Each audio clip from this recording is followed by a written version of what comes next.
Chapter 276. However, both He Hanqing and Venerable Lord Saber were still full of doubts. The concourse of the underworld and the Four Seasons Tower had never had anything to do with each other.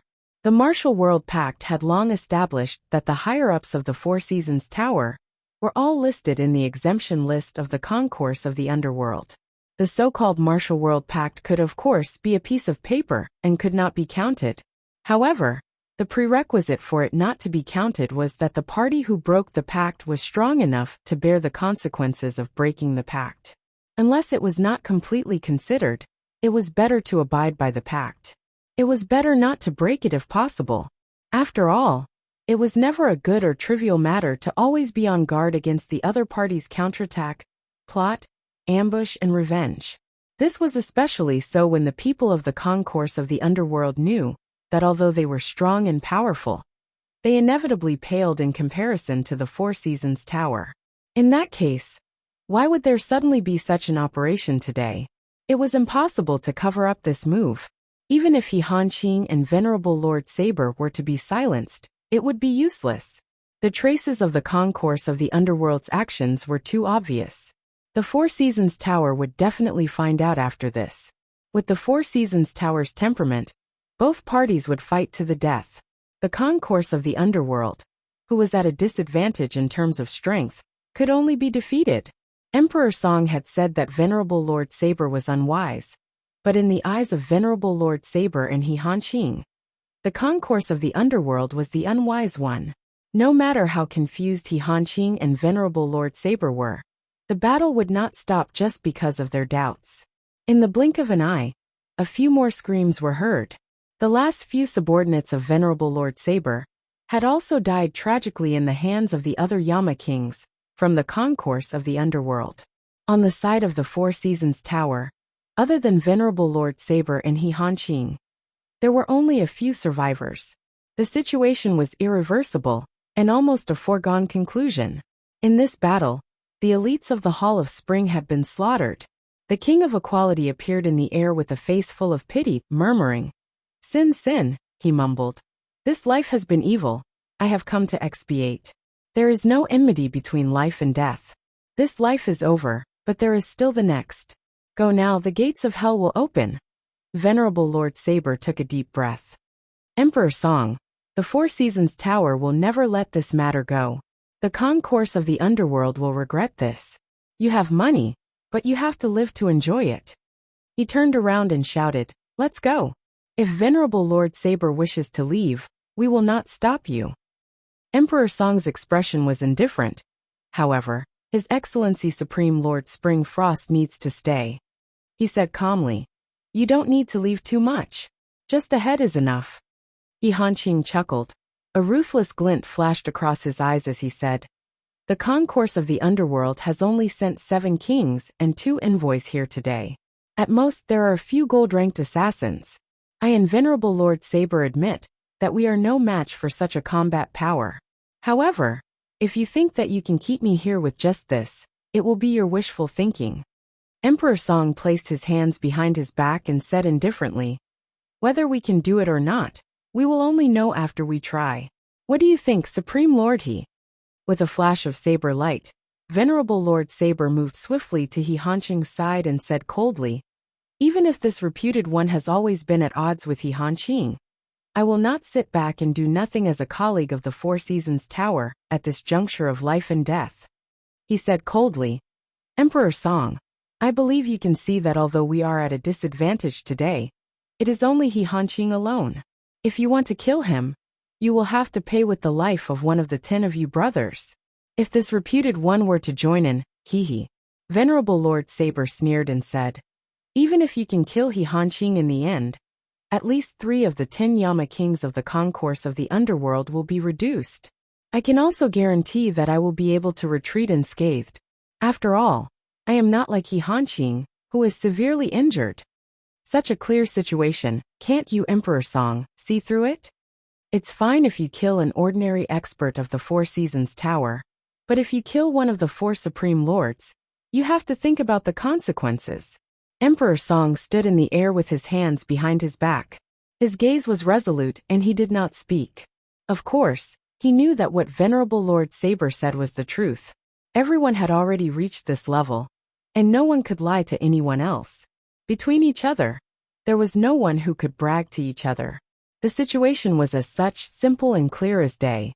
There was no doubt that his side had an overwhelming advantage in this battle. There was no doubt about it. If there was only He Hanqing alone, 10 of them working together, and paying a certain price was guaranteed to be able to kill him.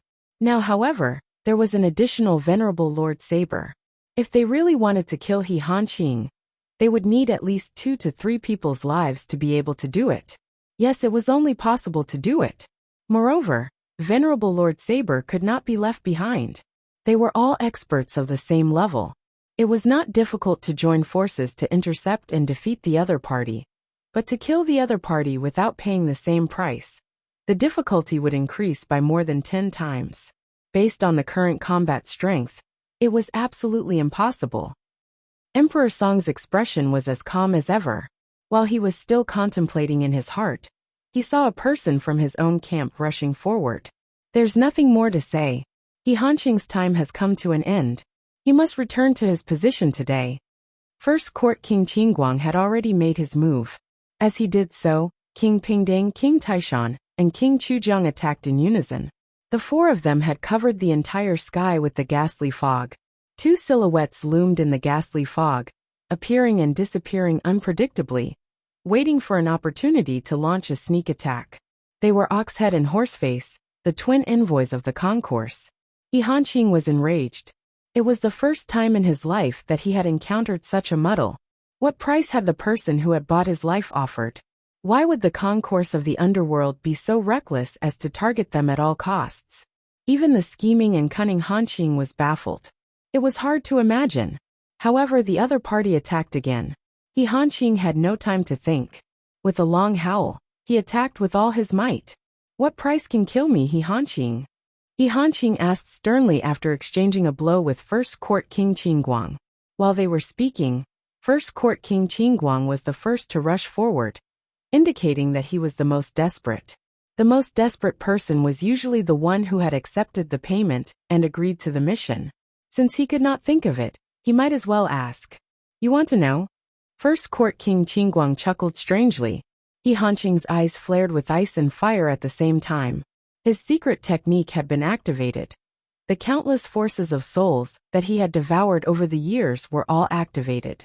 Are you going to tell me or not? First Court King Qingguang chuckled and said, He Hanqing, your old life isn't cheap at all. 1 million silver taels. I've only given the other party a 20% discount, so it's a deal at 800,000 silver taels. 800,000 silver taels. He Hanqing was at a critical juncture in his cultivation, and he was besieged by the 3 kings. When he suddenly heard the price, he was so furious that he felt dizzy. He Hanqing, am only worth 800,000 silver taels? If you had said 3 to 5 taels, that would be an insult to me, and I wouldn't be angry. If you said it was tens of millions of silver taels, or millions of gold taels, or even hundreds of thousands of mystical stones and mystical crystals, it would still make sense.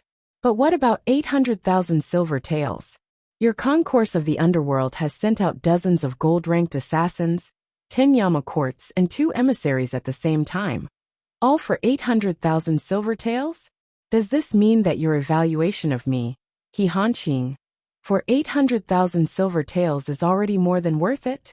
A lowly life can be sold for 800,000 silver taels. It's so worth it. Kill him quickly, or else he'll regret it. This is the biggest insult. A gust of sword energy rushed up from within his body. Just as he was in a trance, he could no longer suppress Ling Xiaozui's sword energy. He Hanqing spat out 3 mouthfuls of fresh blood with a cry. A black fog dissipated around him. All the forces of souls that he had devoured throughout his life had dispersed at this moment.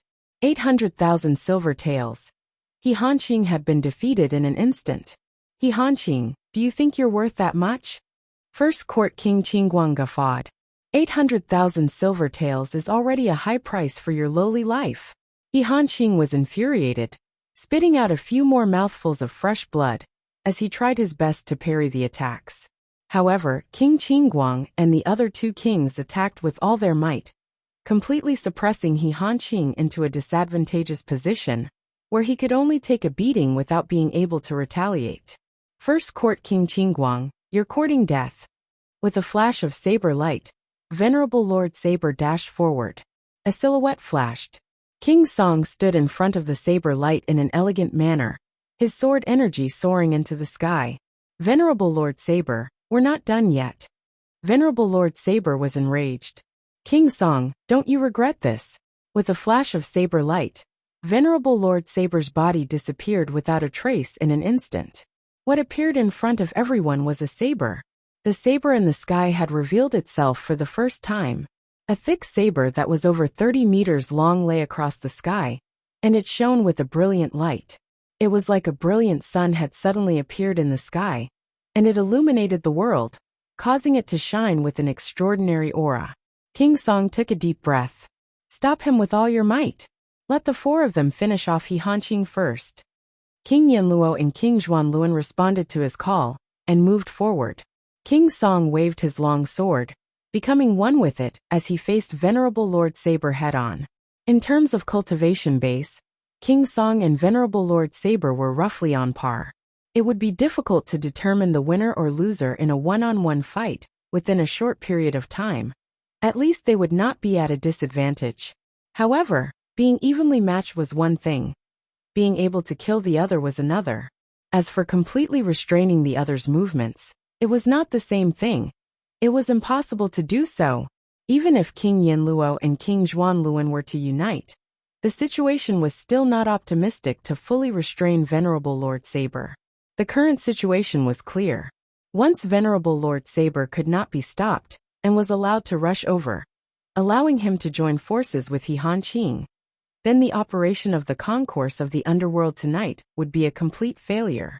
The concourse of the underworld had practiced for a few times in advance for this operation. It could be said that they were determined to succeed in this operation. He Hanqing would definitely die. There was no chance of survival.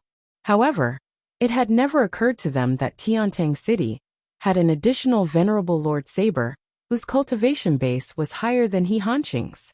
This change was too unexpected, causing a fatal flaw to appear in the concourse of the underworld's perfect ambush. For so many years, Venerable Lord Saber had never appeared here. According to the concourse of the underworld's information, there had always been animosity between the 5 Venerable Lords and the 4 Supreme Lords. Although they minded their own business, they were not on good terms with each other. However, these two people had suddenly joined forces to fight. This change was unimaginable, far beyond their expectations. However, this change had happened right when they were on the move. The 10 Yama kings of the underworld felt like they had just been F***ed. Chapter 277. The battle went on, and the situation escalated. Waves of attacks that were more intense than the previous appeared one after another. He Hanqing kept spitting blood in the battle. However, this spitting blood was not due to a mystic art similar to the art of soul ignition. It was because the sword energy that Ling Xiaozui had left in his body could no longer be suppressed. With 4 strong enemies surrounding him, his life was at stake. He could only use the art of soul ignition once more. But there was a limit to how much it could be used. He did not have much time left in his life. Even if he did not fight this time, he was already close to death.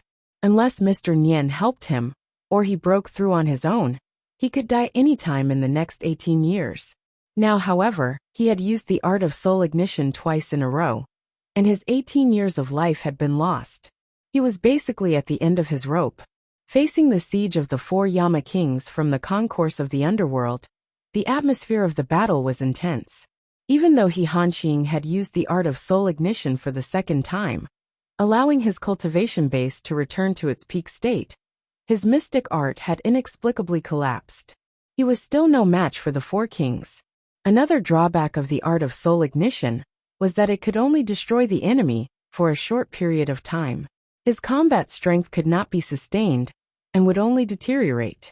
He Hanqing fought as he moved, wanting to escape while his combat strength was still strong. However, King Qingguang and the other 3 kings were hot on his heels. A long howl could be heard. The saber light flashed, striking the sky. Venerable Lord Saber had gone all out. With a sharp whistling sound, the shining saber light suddenly arrived in front of Qingguang Wang and the others. In the next moment, the saber light was like a crystal ball suddenly exploding in the air, scattering saber chi all over the sky. It actually completely blocked the four people's pursuit. Venerable Lord Saber had finally broken through Emperor Song's blockade and rushed over to provide support. Go quickly, Venerable Lord Saber urged anxiously. Needless to say, the moment the saber light flashed, He Hanqing had already turned into a wisp of white smoke, speeding away into the distance. At this point, Supreme Lord Springfrost's combat strength was still at its peak. The speed of his escape was as fast as lightning. Venerable Lord Saber let out another roar.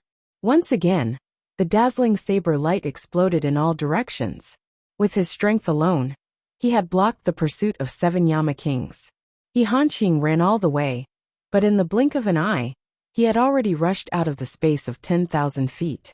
Unexpectedly, the air in front of him suddenly became dense, and 3 people appeared side by side out of thin air. These 3 people were dressed in hemp clothes and wore tall hats. Their faces were cold, but their bearing was completely different from the 7 Yama kings on the other side. An immeasurable amount of chilly wind followed the appearance of these 3 people. Almost at the same time, an overwhelming amount of saber light and sword shadows rained down. He Hanqing, leave your life behind before you leave. I knew you were hiding in the dark. He Hanqing let out a long howl. His figure, which was flying at an extremely fast speed, suddenly changed direction in an impossible situation. He abruptly soared into the sky, and his speed did not decrease. Instead, he increased his speed, leaving a trail of white smoke behind him. He swept past the heads of the 3 kings. The defense line that the 3 Yama kings had set up was completely ineffective. No, there was a sudden burst of sword light above the defense line of saber and sword giving chase. Its speed was even faster than He Hanqing's escape speed. In the blink of an eye, He Hanqing let out a muffled grunt. A streak of blood appeared along with the pursuing sword light. A long, bloody wound appeared on his back, but He Hanqing's escape speed did not decrease at all. In an instant, he was already 1,000 feet away. At the juncture of life and death, He Hanqing had gone all out. He did not slow down just because he was hit by the sword. F***ck. The 3 people who came out were the last 3 of the 10 court kings, King Wuguan, King Bianqing, and King Dusher. The 3 of them were obviously surprised by the current change. They had thought that their ambush was foolproof, intercepting the other party's escape route. Unexpectedly, the other party had already been prepared and found a way to escape at the critical moment. Even after being hit, he could still continue to escape without slowing down. He was indeed one of the 4 supreme lords of the 4 Seasons Tower. Of course, the 3 of them were unwilling to stop. They turned around and gave chase. However, He Hanqing had taken the lead and had already unleashed his full speed. It was clearly unrealistic for the 3 of them to catch up to him. A moment later, the saber light flickered continuously. It was the Venerable Lord Saber coming from behind. The speed of the men from the concourse of the underworld was obviously not as fast as the Venerable Lord Saber, who was riding on his saber. Even though they were trying their best to catch up, they were gradually falling behind. Everyone from the concourse of the underworld was speechless. This mission was a complete failure.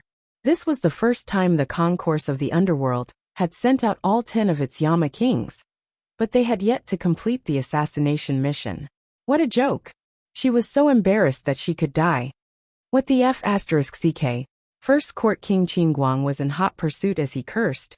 Are we F***king idiots from the concourse of the underworld? There were so many of us, but he still managed to escape. As the brothers chased after him, they shot murderous gazes at him. You're the one eating shit. Out of so many brothers, you're the only one eating shit. That was Supreme Lord Springfrost. Why didn't you say that so many people were killed by Ling Xiaozui? After this mission is over, I'll definitely beat that dog head to death when I get back. He Hanqing sprinted against the wind, feeling the mystical qi in his body being depleted and his life force disappearing continuously. However, there was no fear in his heart. As long as he was still alive, there was hope. Now that his tracks had been exposed, it was destined that he would not be able to stay in Tiantang City. This time, with the justifiable reason of the concourse of the underworld's pursuit, the boss would definitely think of a way to help him recover. Not only would his life be prolonged, the sword energy that Ling Xiaozui had shot into his body might also be removed. Thinking about it this way, this pursuit was not only a crisis, but also a hopeless situation for him. It was also a turning point, a new realm for him to start all over again. Right now his biggest mission was to survive. His chance of survival was right in front of him. As long as he was still alive, everything would not be a problem in the boss' hands. He was running at his fastest speed, like a meteor chasing after the moon, like a thunderbolt piercing through the sky. Suddenly his expression changed. The wind in the air was whistling, and there were actually two sharp wind whistling, falling down from above. Be careful. Venerable Lord Saber, who was far behind him, narrowed his eyes. However, it was too late. The other party's momentum was actually faster than He Hanqing, who was in a state of extreme speed. The speed was so fast that He Hanqing could barely react. He Hanqing let out a wild cry. His body glowed with a golden light. All the offensive and lethal weapons that he had on him were thrown out at the same time. Both of his palms pushed out brazenly towards the sky to counterattack. With a loud bang, a sharp eagle's cry rang out. Feathers flew everywhere in the air. A huge black eagle swayed as it flew out diagonally. However, He Hanqing's right hand, along with his arm, had been ruthlessly grabbed. The fact that the 9th-level mystical beast had not been killed on the spot when He Hanqing was caught off guard was already a testament to He Hanqing's strong foundation. He Hanqing held in pain. The pain of having one of his arms torn off by the black eagle was heart-wrenching. However, just as he let out a blood-curdling screech, his face suddenly turned ashen and filled with despair. A bright light shone before his eyes. The sword light flashed like a thunderbolt. It came head-on. Not only did the sword come abruptly, the speed of the sword was so fast that it was hard to describe. He Hanqing's attack had only just passed. His old strength had already been used up, but his injuries had worsened. Moreover, the attack was too fast. It was difficult for him to turn his body in such a hurry. How could he evade this sword that was as fast as lightning? With a wild cry, he desperately twisted his waist and moved his body slightly to the side. With a swoosh, a sword pierced through He Hanqing's lower abdomen with an unstoppable force, creating a transparent hole in the front and back. The momentum of the long sword did not stop. Mixed with blood light, the wind and thunder were still howling. It continued to press on towards Venerable Lord Saber, who was behind him. With a loud clang, Venerable Lord Saber's saber light flashed and collided with the sword. The sword hummed and flew away with a stream of light, landing somewhere unknown. In front of He Hanqing, there was an additional middle-aged man in a green robe. The newcomer had an elegant face. The sword had already left his hand, and there was only a fishing rod in his hand. However, as the newcomer moved, the fishing rod had already turned into a violent storm, outlining an infinite murderous aura. The boundless shadow of the fishing rod had completely shrouded He Hanqing. He Hanqing, go to hell. The newcomer was Wei Xinglu. Wei Xinglu had originally brought Gugu to fish at the 1,000-feet lake. However, after a whole night, not even a single fish hair was seen, let alone the Kirin fish. The entire 1,000-feet lake was like a stagnant pool. How would they know that since Yin Yang had repeatedly warned them, not only would the Kirin fish not take the bait, even ordinary fish species were difficult to be caught. If they had used ordinary bait, perhaps they could still catch fish. Now in the 1,000-feet lake, the more special the bait, the harder it was to catch fish. This was also a magnificent scene after Yutong, a spectacular sight. Wei Xinglu, who had waited for a whole night without any harvest, was bored. He wanted to bring Gugu back to the residence of Yin, but he suddenly heard a fierce fighting sound. A gust of wind blew the sound over. He Hanqing. Someone was besieging He Hanqing. Wei Xinglu's heart thumped. He was skilled and bold. He did not care about the danger here, so he simply came over to see if it was true. As a result, along the way, Gugu suddenly exclaimed, "Isn't the person being hunted He Hanqing?" Yutong's literary school, the leader of the Confucian school, Old Sir He? Wei Xinglu's interest was immediately piqued. It was really him. He had originally wanted to find trouble with this old man. Now, before he could even go, how could he encounter an opportunity to beat a drowning dog? However, the opportunity was right in front of him. If he did not make a move, it would be a waste of this opportunity. Wei Xinglu pushed his hand, sending Gugu to a secret place to hide with a gentle force. Then he rushed forward without hesitation. A man and a hawk struck at the same time. Their joint attack was definitely above the level of 10th perfection, and it was precisely at the delicate moment when He Hanqing was rushing out of the encirclement. Especially this sword. It was a classic example of being unpredictable. He Hanqing had been dreaming his whole life, but he had never experienced such a nightmare. The 10 kings and 2 envoys of the concourse of the underworld had already appeared, but there was still such a person waiting here. Wei Xinglu could be said to be a pure fresh force. No matter which side of the battle it was, no one had expected that there would be a third force intervening here. A sword pierced through the lower abdomen. A successful strike. This was the real, fatal strike since the siege on He Hanqing. Chapter 278. He Hanqing bore the blow that pierced through his body. His abdomen was in so much pain that it was like a tsunami. Fresh blood gushed out like a fountain, and there was a long muscle tendon dangling from his shoulder. He Hanqing's mind had sunk into a state of dizziness due to the consecutive heavy blows. He could only rely on his instincts to evade the attack. Who are you? The other party's gentle smile was plastered all over his face, but the fishing rod struck He Hanqing's body and legs mercilessly. Accompanied by the cracking of his leg bones, the person's voice rang out leisurely. The path of the world is perilous, and it is difficult to walk the road ahead. Sir He, Wei Xinglu greets you. Amidst the screams, He Hanqing could only feel waves of dizziness before his eyes. All the strength in his body had been drained from his wounds. His body was like a kite with a broken string, and his internal organs were in turmoil. He could only shout furiously, Wei Xinglu, you're from the school of spring and autumn. You. He Hanqing was filled with confusion amidst the excruciating pain. Since when had he offended the school of spring and autumn? What was going on? The concourse of the underworld had lost their minds, and came to kill him for 800,000 silver taels. They must have lost their minds. Even to kill someone like Han Wufei, there was no need to talk about it without 1,000,000 silver taels. Only 800,000 silver taels were needed to kill him? That was a rare sight to begin with. Now what is your school of spring and autumn trying to do? You're not assassins. Wei Xinglu gave chase with a whoosh and said faintly, I didn't expect that there would be such a good opportunity to send Sir He on your way. However, Sir He, you're a little too careless. It's fine if you want to fight for the world and assist Yutong. But why do you want to kill my junior sister? How can the school of spring and autumn's disciples be provoked so easily? He Hanqing was already half conscious, but when he heard this, he was suddenly shocked and said, Your junior sister? The confusion in his mind deepened as he thought. Who is your junior sister? Since when did I want to kill her? Since she's my junior sister, she should be a girl, right? I haven't killed that woman recently, have I? Wei Xinglu sneered. With a wave and a shake of the fishing rod in his hand, the long fishing line flew out. The hook accurately hooked onto He Hanqing's nose, who no longer had the ability to resist. He shook it with all his might and muttered, I've lost my hook for the whole night today. I didn't expect a fish to bite the hook just now. The weight is already so heavy. This trip is not in vain.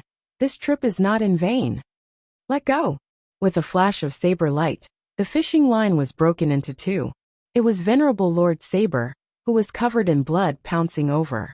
Wei Xinglu could not help but be shocked. The fishing rod in his hand was not an ordinary object. Whether it was the fishing rod itself, or the hook in the fishing line, they were all treasures of the highest quality. However, the fishing line was refined from the meridians of the northern sea's inverted beasts. Not only was it extremely flexible and tough, it was also difficult to be damaged by sabers and swords. If it was not so, how could he have fished the Kirin fish, which was known as the king of fish? He had his own way of operating this fishing gear. Otherwise, even if He Hanqing was heavily injured and his condition was greatly reduced, How could he have been hooked by Wei Xinglu's fishing rod? Wei Xinglu's unique weapon had been broken into two by the saber light of his opponent. Apart from feeling sorry for the broken fishing rod, he was even more shocked. However, senior brother Wei was also someone who had been in the martial world for a long time. He was quick-witted in the face of a battle. The fishing rod in his hand left his hand, and with a spin of his body, a soft sword had already been shaken straight. Tens of thousands of golden needles were released, greeting Venerable Lord Saber's body and face like a sudden rainstorm. The soft sword then turned into a stream of light, continuously colliding with the strong saber aura of the opponent for hundreds of times. Clang, clang, clang, clang. A series of sounds rang out one after another with almost no interval. After this attack, Wei Xinglu spat out a mouthful of fresh blood. His body staggered and retreated hundreds of feet in midair. His face was pale as he asked in a low voice, "Who are you?" Venerable Lord Saber let out a long howl in rage. The saber light flashed and shattered the countless golden needles. He said with hatred, "Someone from the school of spring and autumn? Who are you?" Before he could hear the other party's answer, his body had already rushed over. The battle was dangerous, and the situation was dire. He Hanqing was not only pierced through in the lower abdomen, both of his legs had been broken. His injuries were extremely serious. If he did not go over to help him, he was afraid that this Supreme Lord Spring Frost would die for sure. Venerable Lord Saber chased down from 1,000 feet high in the sky. His momentum was terrifying. There was no time to take advantage of the victory to pursue Wei Xinglu. Behind him, only a distance of 100 feet, was the group of experts from the concourse of the underworld. They were all in hot pursuit. Wei Xinglu snorted coldly. He took a deep breath and rushed down as well. Yutong's Wenzhong He Hanqing was truly despicable. Not only did he want to kill his junior sister, but he had also wanted to ambush him, and even threaten Yun Yang. His crimes were unforgivable. Since there was such a good opportunity today, he could not be allowed to live, be it for others or for himself, for the nation or for his family. In for a penny, in for a pound, in for a pound. It was a heaven-sent opportunity to cut the weeds and eliminate the roots. The rolling saber light whizzed down. Venerable Lord Saber had already focused all his attention on He Hanqing. How could he not see that He Hanqing was swaying in the air with a pained expression? At this moment, he was only about 70 to 80 feet above the ground. This height, as long as it was a slightly accomplished martial artist, they would not pay attention to it. However, He Hanqing had already been injured repeatedly. He was already exhausted, and his mind was not in a good state. If he were to fall like this, he would only fall into a pool of mud. Venerable Lord Saber was also aware of this. With a long howl, his body sped up again. With a swoosh, he appeared behind He Hanqing like an illusion, and stretched out his hand to grab him. With a swoosh, he had already grabbed He Hanqing's sleeveless shirt. However, He Hanqing could not even circulate his cultivation base at this moment. Falling from a high altitude with a weight of more than 100 caddies, the violent falling force caused Venerable Lord Saber's body to lose its balance in midair and fall with him. Poof! Both of Venerable Lord Saber's feet desperately stomped on the trunk of a big tree below. Using this as leverage, the saber light shone again, bringing He Hanqing with it. With a buzz, he turned into a ray of saber light that shocked the heavens and rushed towards the distance. There was no hope of turning the tables in today's battle, especially when He Hanqing had no combat power to speak of. If he did not leave quickly, he might even lose his life here. The best thing to do now was to leave. As far as the eye could see, there was a forest in front of them. However, as long as they got out of this forest and went past the residences in front, they would reach Yutong's city wall. As long as they got out of the city wall, even if the concourse of the underworld had thousands of troops and horses, they would not be able to stop him from leaving with He Hanqing. He Hanqing absolutely could not die. Venerable Lord Saber was determined. The saber in his hand waved continuously. The speed of the saber light became faster and faster, leaving all the pursuers far behind. It was hard to catch up with him. Emperor Song could not help but let out a sigh as he watched the saber light fly away like a meteor. He would never be able to catch up. The ultimate strength of the Four Seasons Tower's Venerable Lord Saber was indeed above his own. Fortunately, they had mobilized all their manpower this time around, which was why they could achieve such a result. If they had followed the original plan, and only sent 3 or 4 people to kill He Hanqing, it was not necessary to say whether they would succeed or not in the face of an unexpected variable like Venerable Lord Saber. Perhaps some of the brothers who came would not be able to return. Fortunately, all the brothers had to contribute in this matter in order to achieve full success. As the saying went, one could see the general trend from a small clue. The true strength of the Four Seasons Tower was probably still above the highest limit of their assessment. They had to be more careful when they met in the future. Wei Xinglu snorted and stopped his pursuit. His eyes looked at the direction where the saber light had left. His heart was filled with a strong sense of unwillingness. He did not expect that He Hanqing would still escape with such an opportunity. The Empire of Yutong was indeed not lacking in experts. It was just that the strength of this strange swordsman, who used a saber, was far above his own. If it were not for the other pursuers, this opportunity to kill him would have become a fatal trap instead. The crisis was only a snap of the fingers. With a whistling sound, the huge body of the Black Eagle landed. Wei Xinglu leaped up and only breathed a sigh of relief when he was back on the eagle's back. Looking at the few people with gloomy faces, he knew who they were without even thinking. The people of the concourse of the underworld. Assassins. Moreover, it was the top assassin organization in the Tianxian continent. Someone must have hired the concourse of the underworld to kill He Hanqing. Although everyone's goal was the same, the concourse of the underworld was an assassin organization. It was not worthwhile for him to make friends with the other party, so it was better for him to leave first. On the eagle's back, he cupped his fists and said, "I have the intention to kill the thief, but have no intention of joining hands. There is no need to talk too much about it. The mountains are high and the rivers are long. We shall meet again someday." Before his voice died away, the Black Eagle flapped its wings and soared into the sea of clouds with a long cry. In the blink of an eye, it had already disappeared without a trace. It was not until he had reached the sea of clouds that Wei Xinglu remembered something. The place where he had fished was too far away from where He Hanqing was, but he had heard it at that time. What was going on? His hearing ability was far from being that good. This matter was really strange. Emperor Song and the others were all baffled by this sudden helper, their eyeballs almost popping out of their sockets. What was going on with this guy who had suddenly appeared? There was actually someone who interfered in this business? If it wasn't for the School of Spring and Autumn's interference, it would have been even more difficult to kill He Hanqing. Although he still couldn't kill He Hanqing, he still owed that person a favor.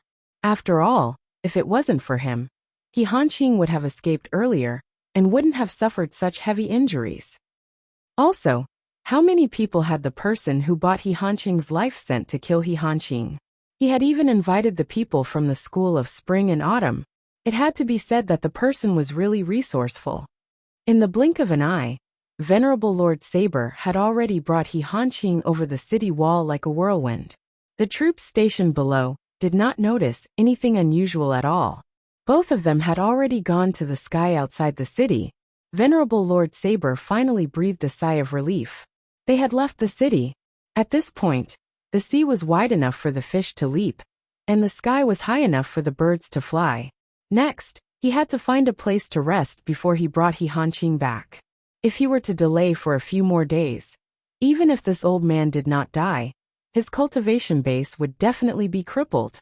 However, just as Venerable Lord Saber breathed a sigh of relief, a white shadow suddenly rose from the night in front of him, saying, "Today, I'm finally going to finish this matter." It has not been easy. Venerable Lord Saber had a bad feeling in his heart and shouted, "Who is it? Get lost." However, the white shadow laughed and said, "Get lost, you mother ***. Leave He Hanqing here." Chapter 279. The sudden appearance of the sword light was like the waves of the sea, rushing over with an unstoppable force. White clothes soared light like snow. Venerable Lord Saber immediately recalled who the other party was and hollered angrily, "Bai Yixue, you're courting death." Although Bai Yixue was ranked top 10 in the ranking of swordsmen, The gap between him and Venerable Lord Saber was huge. Even if He Hanqing was at his peak, it would not be difficult for him to kill Bai Yixue, let alone Venerable Lord Saber. However, He Hanqing had lost all of his combat power, while Venerable Lord Saber had been fighting for half the night. In addition, the opponents he had encountered were all experts of the same level. The arcane skill that he had cast to get rid of his pursuers had also consumed a great deal of his energy. He was now like an arrow at the end of its flight. Now that he was facing Bai Yixue, who had rested his energy, he could not take him down immediately. Bai Yixue's sword energy was like frost, his aura rising to his peak as he said coldly, "Your cultivation base is extremely strong, far above mine, even higher than He Hanqing himself.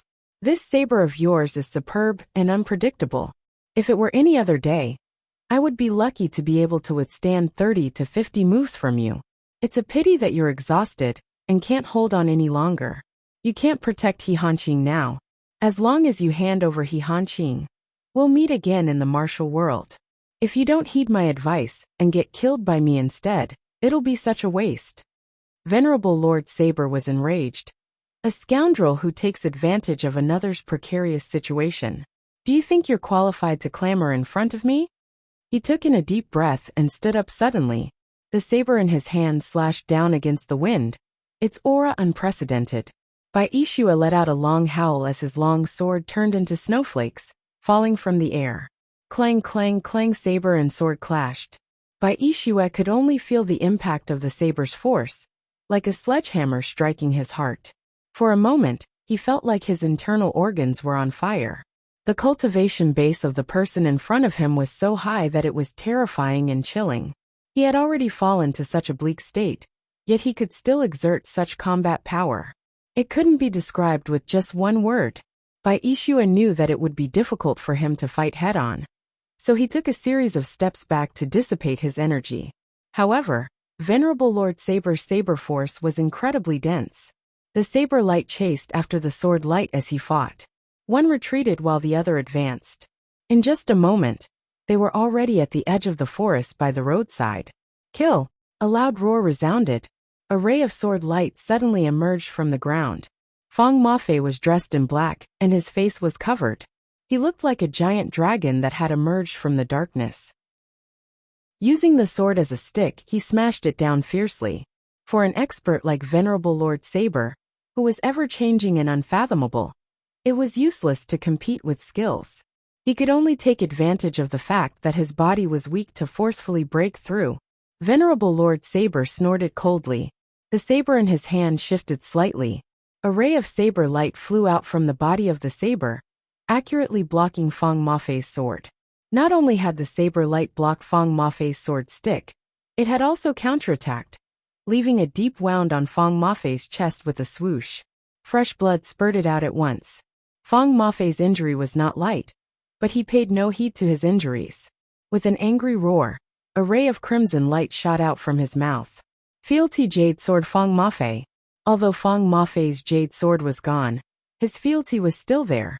And today, he had finally unleashed his killer move. The sudden change was beyond Venerable Lord Saber's expectations. The saber light was already out, but Bai Yixue was charging forward like a mad tiger. His sword was unleashed to its limit, like snowflakes fluttering in the air, filled with murderous intent. The crimson light that Fang Mafei had shot out had come at him from the side, and was coming at him with such speed that there was no time to react or block it. With a change of thought, Venerable Lord Saber lifted his knee abruptly and hit He Hanqing's back. At the same time, he loosened his grip, allowing He Hanqing's body to fly forward to meet the crimson light. In the face of danger, Venerable Lord Saber had pushed He Hanqing out to block the saber. Although He Hanqing was important, no matter how important he was, it was not as important as his own life at this juncture of life and death. Naturally, Venerable Lord Saber knew how to choose when to give up. At the same time, the saber light condensed again and struck Bai Yixue's sword mercilessly. Bai Yixue's body trembled as if he had been electrocuted, flying away in a crooked manner. However, Venerable Lord Saber was not at ease either. His body flew backward in the air, as he opened his mouth to spit out a mouthful of blood. He felt as if thousands of drums were beating in his ears at the same time, his 5 senses and 7 orifices spitting blood at the same time. Venerable Lord Saber had divided his strength into 2, taking care of both sides. His current cultivation base was no stronger than Baishu's. Although he had still managed to send Baishu flying away, he had suffered further damage as well. He Hanqing had already fainted. Now that he was struck by the sudden blow, he cried out in pain and regained consciousness after spitting out blood. The moment he came back to his senses, he saw a crimson light coming towards him. The speed was extremely fast. Venerable Lord Saber, you? He Hanqing understood everything at once and cursed loudly. He mustered his qi, using the last bit of his strength to struggle for life, to push his body upwards. Poof! The crimson light drilled into He Hanqing's chest like a lightning bolt. He Hanqing's entire body trembled, as a look of despair appeared on his face. The crimson light passed through his back and flew towards Venerable Lord Saber, with unstoppable momentum. However, the saber light flashed. Clang! The crimson light spun in the air for a while before it flew back with a swoosh. Feng Mafei had already spat out a mouthful of blood as he fell to the ground. He had fallen even earlier than He Hanqing. His cultivation base was too far apart from Venerable Lord Saber's. He could no longer support himself, after attacking with all his might. Baishu's body floated hundreds of feet away, spitting out 3 mouthfuls of blood. His expression was weary, his combat strength diminished. Venerable Lord Saber spun in the air.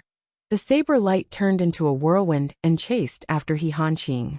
His cultivation base was indeed profound. It was only a moment of respite before his combat strength was restored. The murderous intent had passed, but he still had to try to bring He Hanqing away. He Hanqing fell once again in a daze. This time, it was worse than before. He had lost his last bit of autonomy. Venerable Lord Saber's hand was about to grab hold of He Hanqing's clothes. Suddenly, a glaring saber light appeared in the air between Venerable Lord Saber and He Hanqing. The brilliance of this saber light was like a shooting star that had suddenly flashed through the galaxy. The saber's aura was overflowing with the majestic aura of Tao. Wherever the saber light passed, it was all destiny. Where the saber light was directed, there was only destiny. There was actually someone hiding in ambush. Venerable Lord Saber was shocked, and immediately retracted his hand. He could feel the murderous intent in the sudden appearance of the saber light. A thought flashed through his mind as he retreated immediately. Swoosh! A sharp saber light streaked across Venerable Lord Saber's lower abdomen. A sharp pain struck his heart. Venerable Lord Saber cried out, fear rising in his eyes. What kind of saber could cut through his protective mystical qi and injure his lower abdomen? After a moment of hesitation, Venerable Lord Saber felt the pressure on his chest suddenly increase, as if his internal organs were about to rush out from the wound on his lower abdomen. Venerable Lord Saber was horrified. He hastily used a piece of cloth to bind the wound tightly. His mystical qi was channeled without a care for his life, using all of it to protect the wound. Only when he felt that his life was no longer in danger, did he finally feel at ease. However, when Venerable Lord Saber raised his head to look again, he saw a saber light flashing elegantly across He Hanqing's neck. He watched with his own eyes as He Hanqing's head flew into the air, and was caught by the hand of the person who had suddenly appeared. The body that had lost its head was like an empty sack, falling to the ground with a thud. Both of its broken legs were still spasming. This person had appeared out of the blue, and his attack was even more powerful than what Venerable Lord Saber had ever seen in his life. Clean and efficient. Beheaded with a single slash. He Hanqing was dead. Venerable Lord Saber's mind went blank. For so many years, this was the first time that a high-level figure, like the 4 Supreme Lords of the Four Seasons Tower, had died. Even when they were facing Ling Xiaozue, they had not suffered such a great loss. Now one of the 4 Supreme Lords, Supreme Lord Spring Frost, had died in front of him. The saber light flashed again. Venerable Lord Saber could feel a sharp saber energy flying towards him. Moreover, it seemed to be locked onto him. Now that he was plagued by internal and external troubles, he was almost at the end of his rope. If he continued to stay, he might end up like He Hanqing. Since the beginning of the concourse of the underworld's killing spree, they had been coming up with waves after waves of backups. Each time, it was beyond his expectations. Each time it was stronger than the last. The last saber light had exceeded Venerable Lord Saber's understanding of the saber. Venerable Lord Saber had long lost his will to fight. Who knew if the other party had a stronger backup? Besides, He Hanqing was already dead. What was the point of staying and fighting? Venerable Lord Saber let out a long howl. A saber light soared into the sky, rushing into the clouds and disappearing in a flash. A resentful voice came from afar. Concourse of the underworld, school of spring and autumn. This isn't over yet. Not over yet? Yun Yang appeared from thin air and touched He Hanqing's body. With a snort he said, "Let's go." He then brought Feng Mafei, and Bai Yixue with him, and left swiftly. Not over yet? I'm afraid that you all want to end it here. The silhouettes of Yun Yang and the other two quickly disappeared into the forest. A moment later, the underworld fog rushed over like the wind and clouds. The 10 men from the concourse of the underworld had finally arrived. Speed was not their forte, and everything that had happened here was too fast. In the blink of an eye, everything had ended. Therefore, when the 10 of them arrived, they could only see a blurry shadow disappearing into the forest. There was only silence around them. There was also a headless corpse on the ground. The 10 men sucked in a cold breath at the sight. That corpse. This is He Hanqing. King Qingguang floated down to confirm, and suddenly exclaimed in shock. He was a little confused. Chapter 280. However, He Hanqing's corpse was a little too tragic. His head was gone. One of his arms was gone. His lower abdomen was pierced. Both his legs were broken, and his chest was pierced by a sword. There were no less than 100 other wounds on his body. The 10 Yama kings were dumbfounded. The concourse of the underworld had already sent out all its forces, yet they could not kill this ruthless character. How could he die here? And even his head was cut off. They did not even know who did it. Venerable Lord Saber was nowhere to be found. The 10 Yama kings were stunned. The 9 brothers were panting heavily, staring at each other. They all looked at their eldest brother, Emperor Song. It's good that it's He Hanqing. With his corpse here, it's enough to complete the mission. Go back immediately. Emperor Song's face was solemn as he said, "This matter has come to an end, but the enmity between the concourse of the underworld and the Four Seasons Tower has also been formed. Everyone, go back and prepare yourselves. From this moment on, we will be the prey instead of the hunter. Be careful, be cautious." The other 9 brothers and the 2 gold-ranked assassins, Oxhead and Horseface, were silent. Looking at He Hanqing's corpse on the ground, everyone's eyes seemed to see the storm that was about to be set off. As for the concourse of the underworld, they would definitely be at the heart of the struggle. The martial world has not had such a big turmoil for many years. I'm afraid this time. King Chujiang frowned and smiled bitterly. Let's just take today as a warm-up prelude to the martial world's turmoil. The livelier time will start tomorrow, brothers. No matter what, the brothers felt like they had just eaten a fly. There was no need to mention the nauseating taste. However, now that things had come to this, they could only pinch their noses and admit it. What else could they do but not admit it? Could they let He Hanqing come back to life, and let the brothers kill him again? That was impossible even if they used their buttocks to think. The wraith fog dissipated, and the world regained its clarity. Venerable Lord Saber rode the wind, his heart filled with unspeakable grievance and unspeakable anger. A mere concourse of the underworld, a mere school of spring and autumn, had actually dared to lay their hands on the Four Seasons Tower, and had even killed one of the 4 Supreme Lords, Supreme Lord Springfrost. Ever since the Four Seasons Tower existed in this world, they had never suffered such a huge loss. If this grudge was not avenged, how could the Four Seasons Tower speak of intimidating the martial world? Go back and report to boss. We can't let this matter rest. The wounds on his body were burning with pain. It was a serious injury that had almost taken away half of his life, but it was not as painful as the pain in Venerable Lord Saber's heart. How many years had it been since he had run for his life in such a pathetic manner? This was simply unimaginable. It was something he had never even dreamed of. This enmity must be avenged. Venerable Lord Saber's body disappeared into the sky like a stream of light. Venerable Lord Saber was still brooding over the sudden ambush. He swore revenge, hurried back to the Four Seasons Tower to report the news, and even planned his revenge. After all, they were going up against two powerful forces, the concourse of the underworld and the school of spring and autumn. The Four Seasons Tower was confident that they could handle any one of them with ease and victory in their grasp. However, facing two forces at the same time, even the Four Seasons Tower would feel troubled. Despite facing Yin Yang head-on, and being shocked by Yin Yang's stunning saber skills, Venerable Lord Saber still did not treat Yin Yang as a third force. On one hand, it was because of Feng Mafei. Although Feng Mafei's ability was weak, his assassin's skills and tenacity were all indicative of his identity as the concourse of the underworld's gold-ranked assassin. He instinctively thought that the saber-wielding man who appeared at the end was also from the concourse of the underworld. On the other hand, it was also because of Bai Yixue.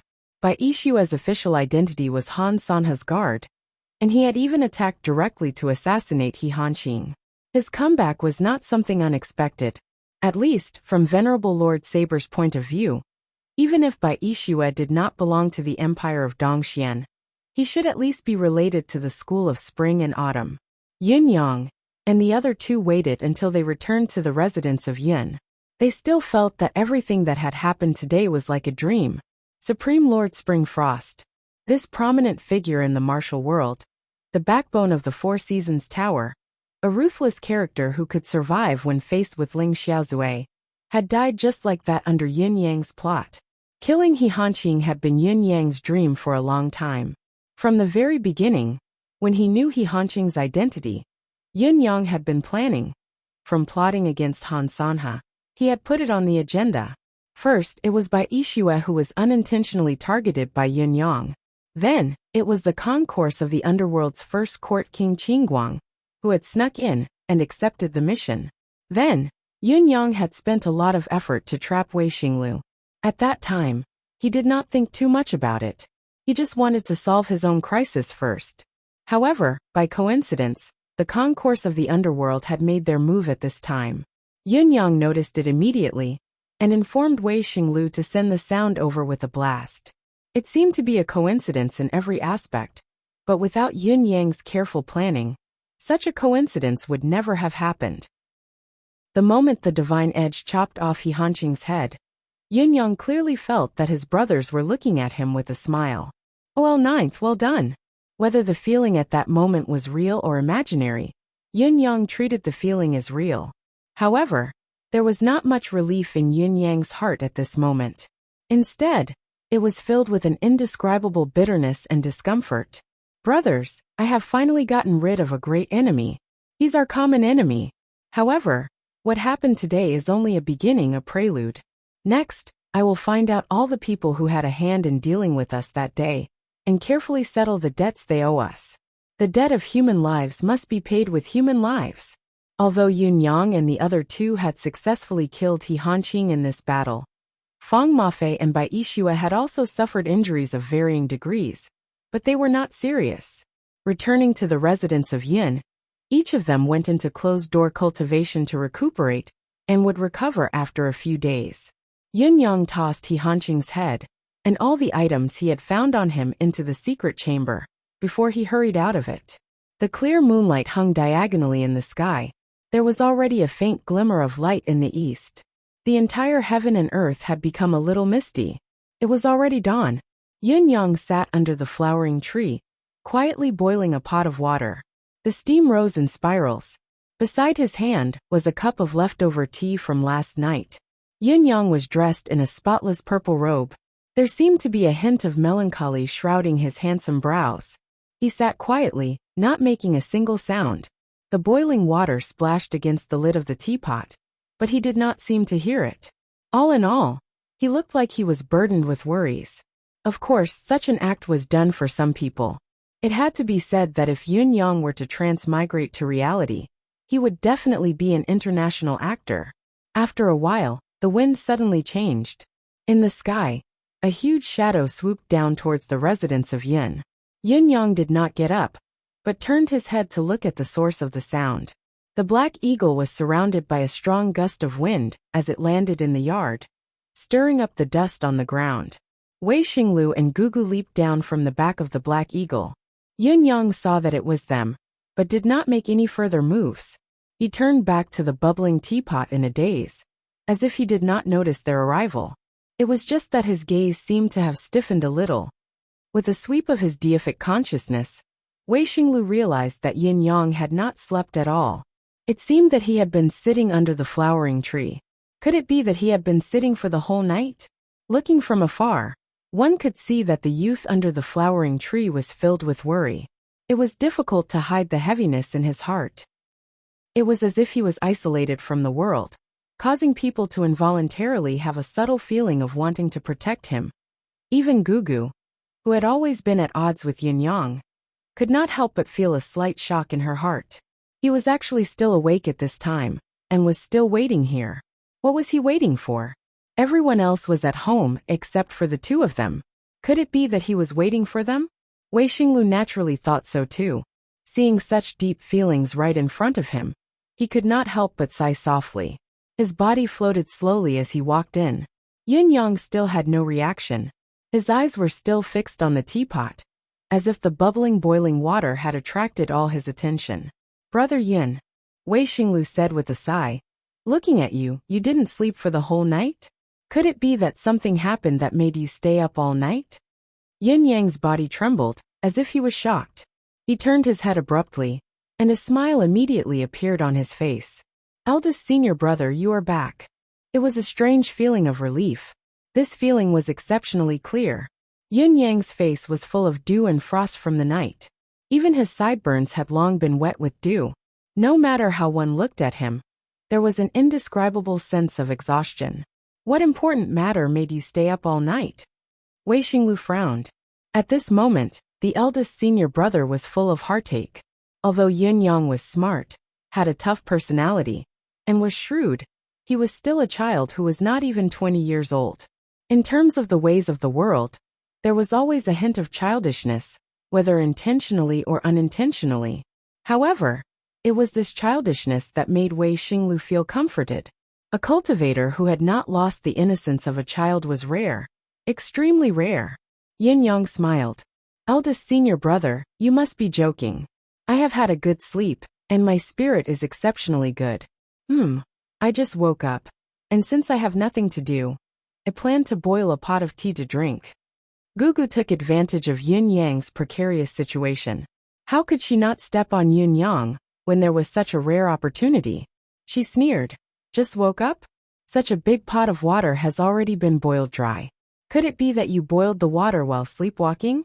Boiled the tea?" Yin Yang was stunned for a moment. He picked up the teapot and said with some embarrassment, "Maybe I poured myself too quickly just now, and drank half of the pot unknowingly. I like to drink hot tea." Wei Xinglu smiled. He looked more carefully than Gugu. How could he not see that the tea leaves in Yin Yang's cup had obviously been boiled, until there was no color at all?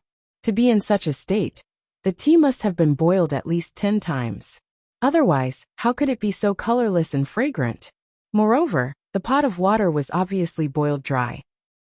Inferring from such a time, this young master Yin must have been sitting here since last night, drinking tea while waiting, drinking tea until it was colorless, waiting until the sky brightened. The night dew and frost, the dawn breeze and waning moon. Sitting alone, both body and mind were silent. Chapter 281. The morning dew is heavy. Drinking tea at this time is not good for the body. Let's go into the house and rest for a while. Wei Xinglu did not continue but urged him instead. "It's all right really." Yin Yang smiled. "You guys have been busy the whole night. Let's go to bed and rest. I had a good night's sleep and drank a lot of tea. Now I'm full of energy. I'm going to practice some boxing and martial arts later. How can I let such a beautiful day go to waste?" As he spoke, he stood up with a smile, as if he was going to walk forward. However, when he stood up suddenly, his legs trembled, and he almost sat back down.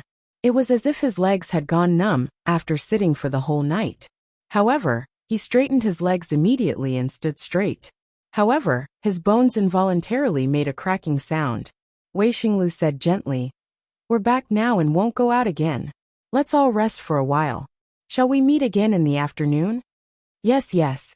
Yin Yang rubbed his hands together, behaving like an innocent young man. Wei Xinglu pulled Gugu along and left. Since Wei Xinglu's comforting words, Gugu had not said a word. As the two of them walked forward slowly, a low sound came from behind them. It was a sigh of relief. "Gugu, can you see it?"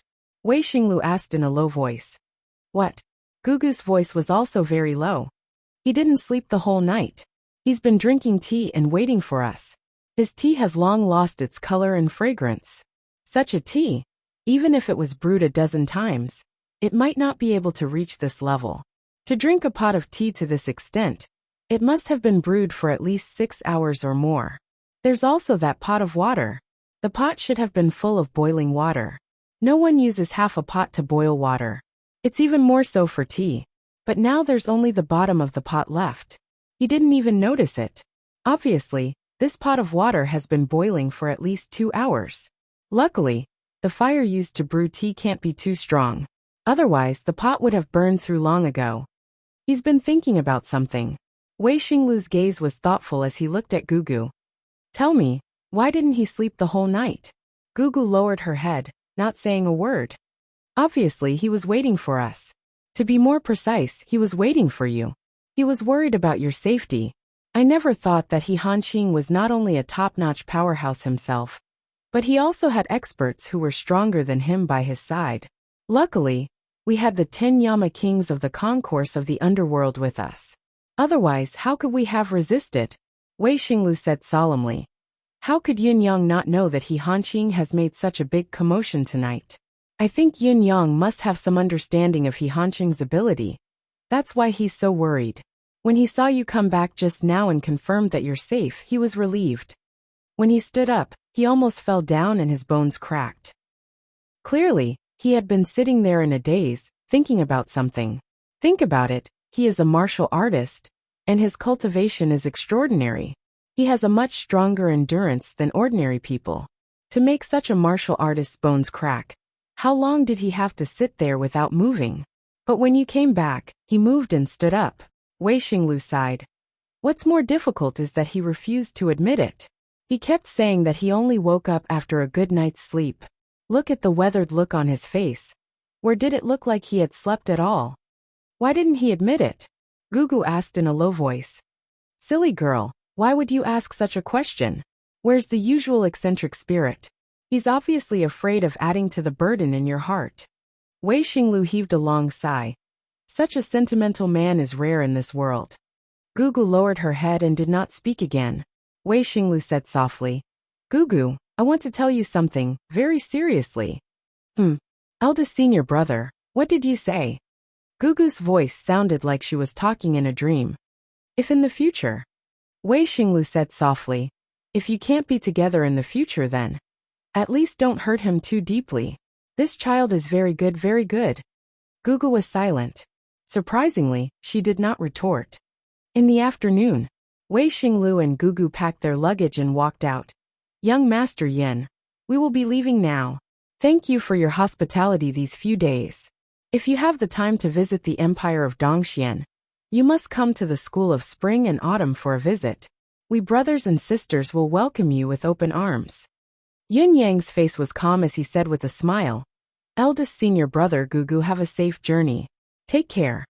Gugu turned around and stood aside, not saying a word. Wei Xinglu sighed and said, "Young Master Yin, take care too. Remember to visit our school as a guest." He wanted to say, "Don't worry, your sir, he is no longer a threat to us. At best, he would be seriously injured and dying. He would not have the energy or mood to chase after us." Wei Xinglu was also injured in the battle last night. He had left very early, and did not confirm He Hanqing's death, like the concourse of the underworld. He only thought that He Hanqing had been taken away by Venerable Lord Saber. Although he was seriously injured, he was not dead. However, when Wei Xinglu thought about it, he realized that he should never say this. As far as the current standpoint was concerned, He Hanqing was an old minister of the Empire of Yutong, a great scholar for 3 generations. Yunyang also contributed to the empire of Yutong. Both of them were actually standing on the same side.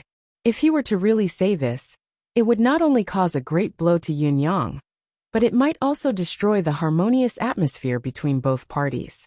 After all, He Hanqing's injury was largely due to Wei Xinglu. At this time, it was better not to use the truth to provoke Yunyang. Wei Xinglu was very sure that Yunyang was the kind of person who could easily abandon his personal feelings for the sake of his standpoint and his country. The accident of the soul ceiling spike the day before was because of this. Therefore, it was better not to say this. Gugu, if you have anything to say to young Master Yun, do it now. You don't know when you will come to Yutong next time. Wei Xinglu urged with a smile. He was very observant as he brought the eagle and slowly walked to the side. Yunyang looked at Gugu with a warm smile on his face. Gugu turned around and said softly and coldly, Yunyang, we shall meet again. Yunyang smiled. From now on, the journey of the martial world is long. You must take good care of yourself. Gugu's future will surely be above the clouds of the 9 heavens. Yunyang will wait with a cup of wine. The day when your name spreads across the world, and you become a legend, I will definitely raise my cup to celebrate and drink with you. Gugu snorted and said, Who cares? Yunyang laughed and said, It's fate that we meet in this world, and it's also fate that we get together. This farewell, take care. Forgive me for not seeing you off. With a wave of his hand, Lao Mei came out with a parcel. Yunyang smiled and said, Just some food. It's not enough to be a token of my respect, and it's not worthy of both of your attention. But please accept it. I've offended you in the past, and it's fortunate that we'll part ways from now on. We'll meet again in the indefinite future. Gugu, if you still mind, just treat it as a nightmare. Yunyang has been impetuous before. I apologize here. He cupped his fists together, his expression indescribably calm and carefree. It was as if he did not care about this farewell at all. He was extremely generous. Who wants your things? Since you know it's unsightly, why do you have to embarrass yourself in front of others? Gugu did not know why, but she felt a little uncomfortable in her heart. She glared at him coldly, and turned to leave before her voice echoed in the air. Yunyang smiled bitterly, his face full of bitterness. A hand stretched over and took the parcel. Wei Xinglu laughed and said, This journey is long, and I was still worried about where to find food along the way. Brother Yin is thoughtful. Anyway, I'll accept it without hesitation. Brother Yin, the mountains are high and the rivers are long. We'll definitely meet again. If you have time in the future, you must come to the Twin Poles Mountain, the school of spring and autumn. I'll be waiting for you at any time. Yunyang sucked in a deep breath and resumed the warm smile on his face. However, it was inevitably a little stiff, as if he was wearing a smiling mask. He cupped his fists and said, I, Yunyang, will definitely pay a visit to your honorable school. Have a safe journey, both of you. Farewell. Wei Xinglu cupped his fists together and pulled Gugu's hand, leaping onto the back of the eagle. Following a loud eagle's cry, a strong gust of wind blew in all directions. The eagle soared into the sky and soared upwards. Gugu and Wei Xinglu looked down from the eagle's back. Through the eagle's wings, they saw Yunyang, who seemed to have chased for 2 steps before he stopped abruptly. He lifted his neck and looked at the sky, his eyes filled with reluctance. The black eagle flew higher and higher. Yunyang had already become a small black dot, almost invisible. His body seemed to sway a little before he sat down on the ground. Clouds and mist floated past them coincidentally, blocking their line of sight. They could no longer see each other. Wei Xinglu looked down and sighed softly. He has thought it through. Gugu bit her lips and did not say a word. She twisted her neck and looked to the other side, remaining silent for a while. After a long time, in the high north wind, she asked softly, What has he thought through? Wei Xinglu sighed and said, Before he left, didn't he say that your future is above the clouds of the 9th heaven? He also said that it's fate that we meet in this world? He even said that after this farewell, we'll never meet again? Gugu bit her lips and said, Aren't these just polite words to bid farewell? Wei Xinglu laughed and said, Polite words? If it's an ordinary person, these are indeed polite words. But who are you? You're the school of spring and autumn's gifted disciple. destined to be above all.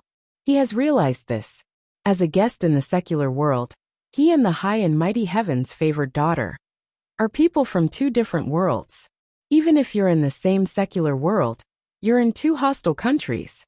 No matter how you look at it, it's impossible for the both of you to be together. That's why he said that. Gugu, I'm afraid you can't imagine how upset he was when he said that. Wei Xinglu's eyes looked at the void in a daze. At this moment, he suddenly recalled some distant past events and felt a sudden pang of sadness. What was he upset about? I saw him smiling all the time. His face was calm, like he was relieved of a burden and couldn't wait for me to leave. Gugu snorted. You don't understand. You don't understand a man's heart.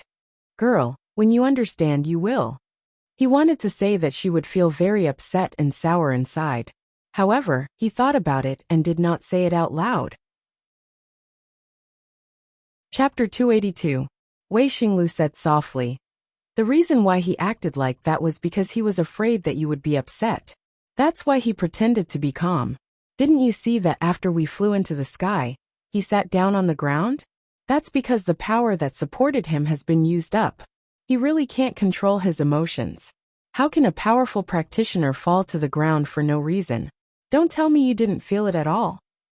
Gugu bit her lip, almost to the point of bleeding, but she still said stubbornly, it's a good thing that he knows his place. We're from two different worlds. Even if he's delusional, what's the use? Wei Xinglu chuckled bitterly. Little girl, you're so stubborn. Do you really think I can't see that you're upset? Thus he stopped talking.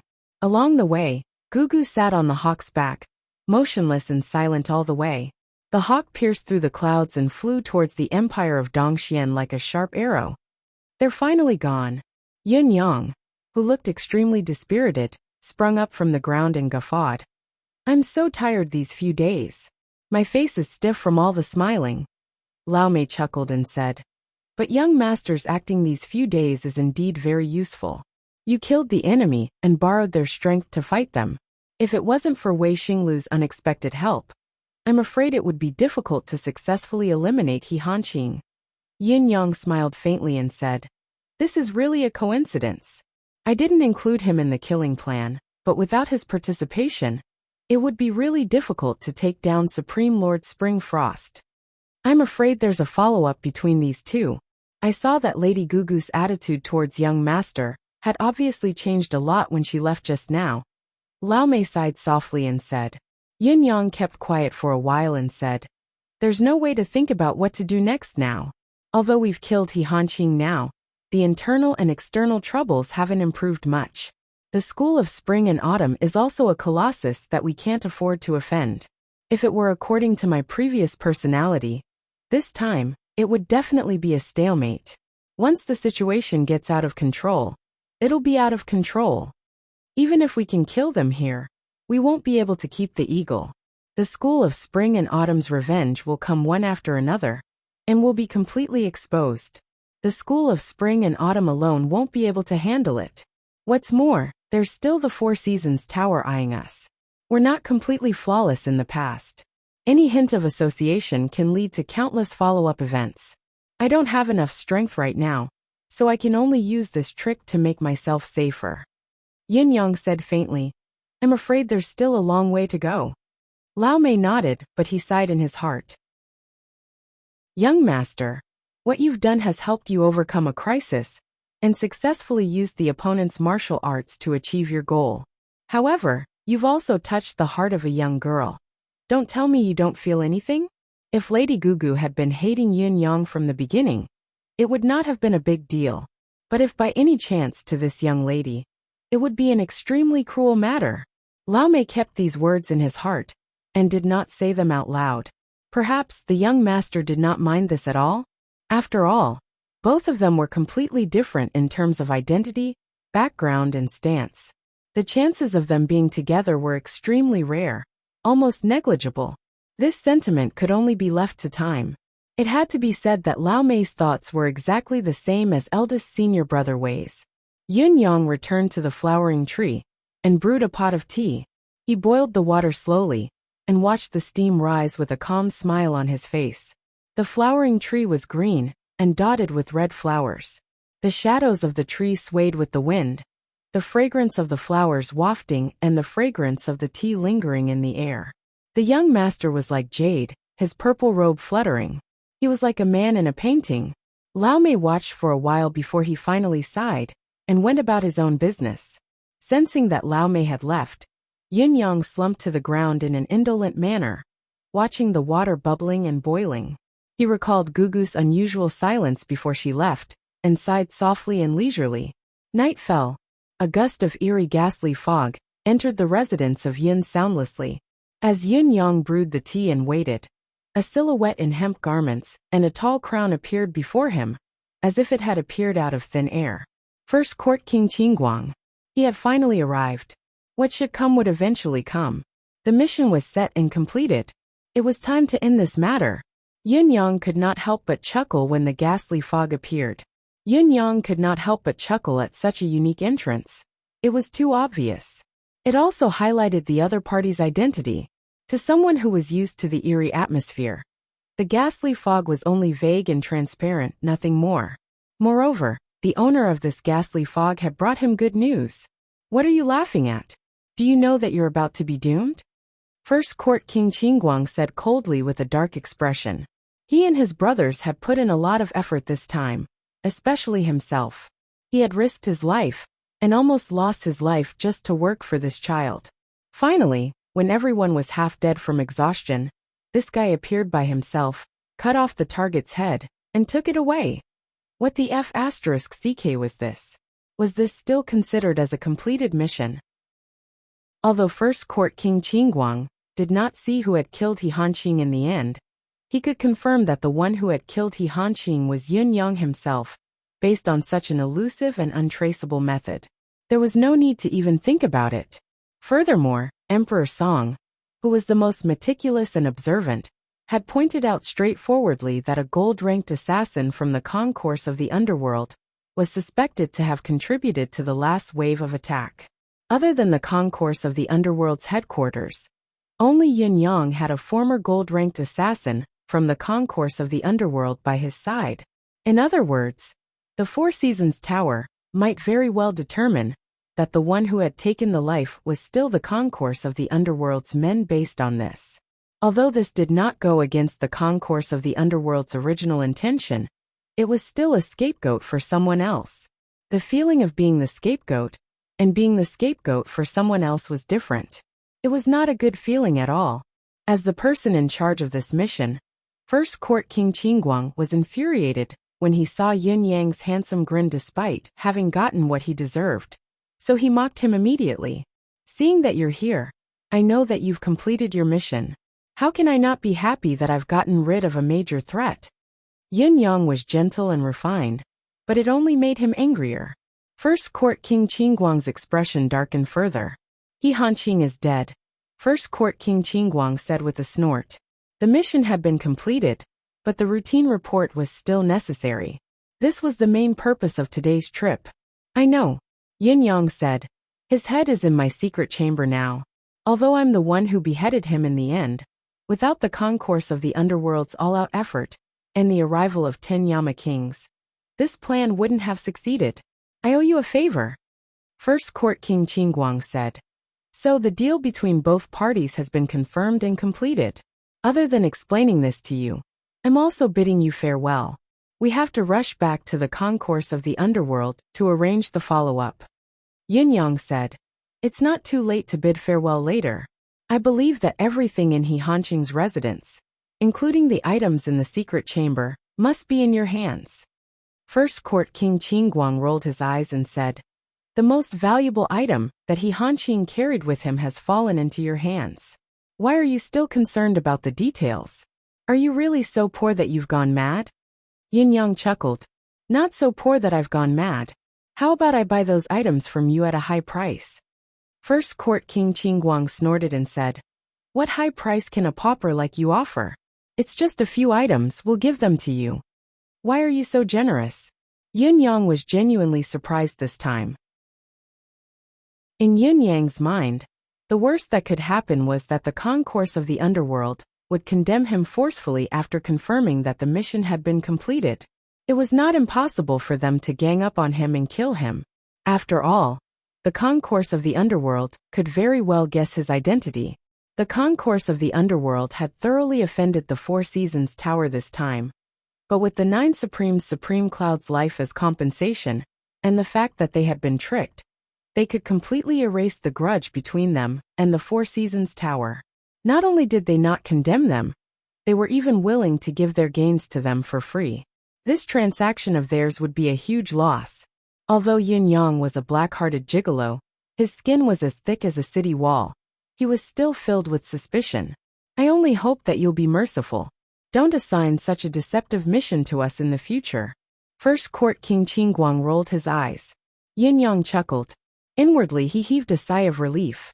He Hanqing's belongings were very important to him. It was good enough that they were willing to return them. However, it was a little strange. How could the murderous concourse of the underworld be so easy to talk to?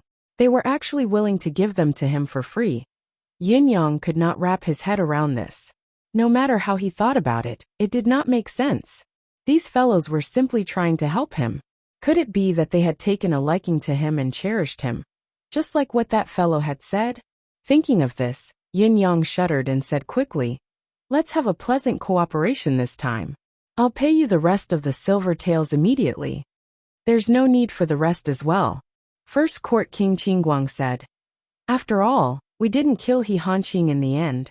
It's better that you keep the silver taels." Yin Yang was even more bewildered. An assassin's organization that accepted money in exchange for one's life was the most classic example of wanting money over life. Now they did not even want the silver taels that they were supposed to receive. It was strange no matter how he looked at it. "Yin Yang, I know that you're surprised. We're already very angry about this matter," First Court King Qingguang said unhappily. "Targeting such high-end figures with hidden identities has made us very passive." Yin Yang said with a grin, "You can't blame me for this, can you?" First Court King Qingguang was speechless. "Not blame you?" Chapter 283.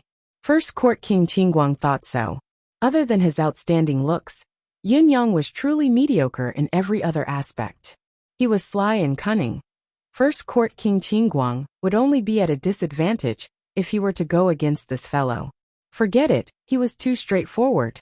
It was really not suitable for him to talk to this troublemaker. If he were to continue, he might be tricked again. First Court King Qingguang did not say anything more and sent the message. Not long after, 9 people brought He Hanqing's belongings in a single file. The items they brought could be said to be of great importance. It seemed like even a small piece of paper had been packed. Yin Yang even suspected that these assassins had cleaned the entire He residence after killing He Hanqing. "These are all my men. Each and every one of them is insensible. If they've offended young Master Yun in any way, I'll teach them a good lesson when I get back," First Court King Qingguang said proudly. These words made the 9 subordinates suddenly decide in their hearts that they would definitely beat him up when they got back. First Court King Qingguang said, "This time, all of you are exhausted. My children, this is young Master Yun who gave us this mission." The words "my children" made the 9 of them clench their teeth in anger. They chuckled and went forward to greet Yin Yang. Young Master Yun is indeed talented and has an outstanding appearance. No wonder he could give out such a deceptive mission. "Young Master Yin, I've heard so much about you." After some small talk, King Qingguang left with his 9 subordinates. A gloomy fog quietly rose up, and the 10 people melted into the fog before disappearing. Watching the concourse of the underworld leave, Yin Yang scratched his head subconsciously. He still felt that something was not right, or rather, it was too wrong. This isn't right. I've tricked them, even if they didn't come looking for trouble with me before killing He Hanqing. Now that He Hanqing is dead, and our partnership has come to an end, why haven't they made a move? They're even willing to help me without asking for anything. The only rebuke they have is First Court King Qingguang's nonchalant words. If this counts as settling scores after the fall, isn't it too easy for them? Why is this so? Lao Mei walked out. "Young master, these people are not simple." Yin Yang smiled faintly. "First Court King Qingguang is too heartless, treating me like an idiot." The cultivation base of the 9 people who came later is no weaker than First Court King Qingguang. Perhaps even stronger. They must be the other 9 among the 10 Yama kings of the concourse of the underworld. Lao Mei was stunned for a moment. The 10 Yama kings of the concourse of the underworld had come out in full force? It's just that they came together to deliver things to me. This is very strange. I have a very subtle but real feeling now. That is, they came to see what I look like. But they don't have any ill intentions. This is really strange. Shui Wuyin walked out with a head that looked like a chicken's nest. Looking at the things in the courtyard, his expression instantly turned bitter, as if he had eaten tens of kilograms of bitter gourd. He had been busy until today to get some progress on the things he had gotten the last time. Now, it seemed that these things would belong to him again. Although this is strange, young master need not be too surprised. Shui Wuyin said, since they didn't choose to turn against you and instead express their goodwill, then, the concourse of the underworld wants to be on good terms with young master.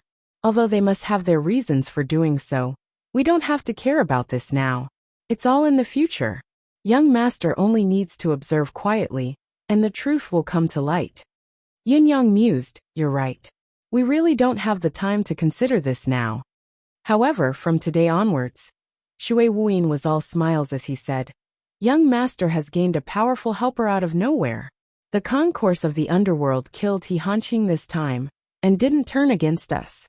This means that they've become sworn enemies with the Four Seasons Tower. Whether they're willing or not, we're all grasshoppers tied to the same rope in the future.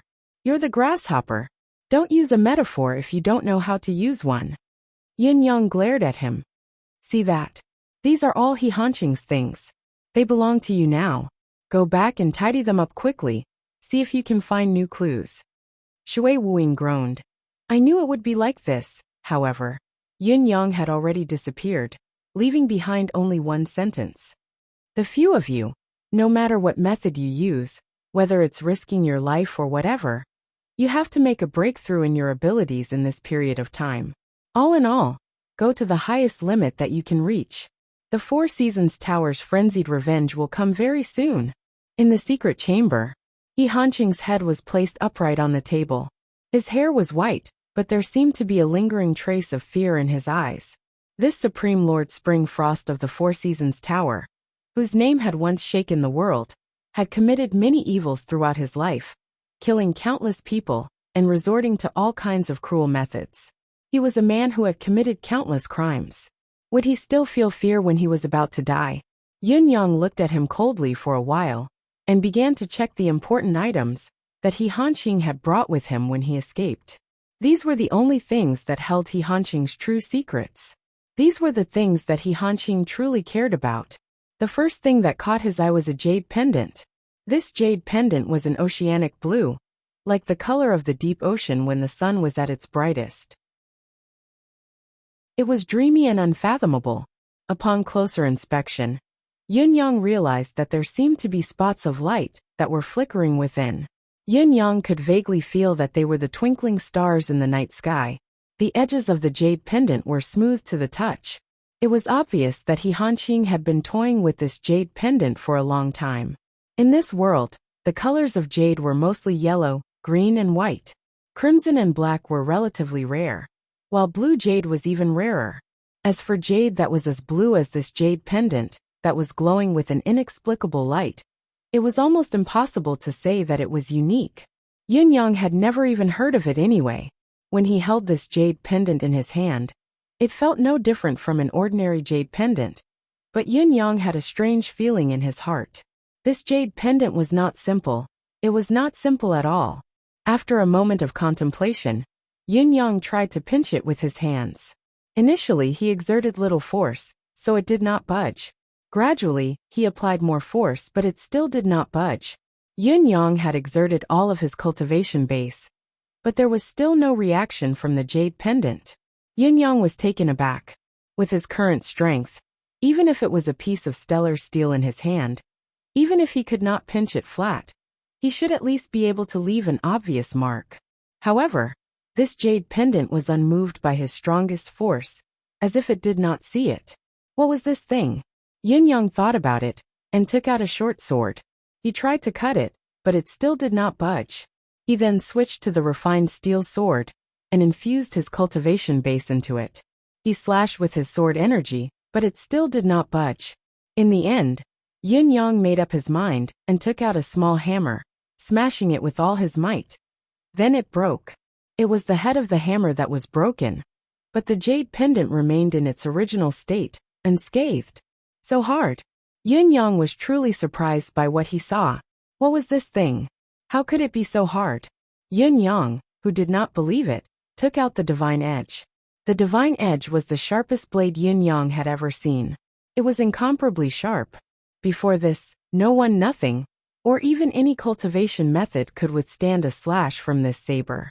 Even someone as strong as Venerable Lord Saber would be injured by this saber. He did not believe that the divine edge could not cut this strange jade pendant. Yin Yang held the saber in his hand, and hesitated subconsciously. Then he swung the saber. Clang! The divine edge bounced up. There was still no mark on the blue jade. The divine edge, which had always been successful and unbreakable, could not achieve anything in front of this jade pendant. Yin Yang quickly checked the blade of the divine edge. When two strong forces clashed, if one side was unharmed, the other side would be the one who was hurt. The small hammer was no match for the jade pendant just now, and it had broken into pieces. Fortunately, the blade of the divine edge was not damaged at all. After the strike, Yin Yang suddenly sucked in a breath of cold air. It was fine if the weapons in this world could not damage this jade pendant, but even the blade of heaven's will could not damage it? Did this not mean that this jade pendant was in existence of the same level as the divine edge? How could He Hanqing have such a good item in his hands? Looking at the smooth surface of the jade pendant from being rubbed, Yin Yang could imagine that He Hanqing had been holding this jade pendant for more than a decade, or even decades. It might have been a lifetime. He Hanqing must have known that this jade pendant was not an ordinary item. That was why he had been holding it in his hands, and studying it whenever and wherever he wanted. However, he had not made any discoveries even until his death. Emmy! Aya! Look at this jade pendant. Yin Yang tossed the jade pendant in. It landed on Emmy's root. Aya! Emmy extended a vine curiously, and flipped the jade pendant over. It observed it for a long time, but it did not provide any further insights. Aya! Emmy lifted the jade pendant up and tied it with its vine, like a child holding something in front of its eyes to study it curiously. The rhythm of life did not stop crashing into the jade pendant. Yin Yang watched with widened eyes.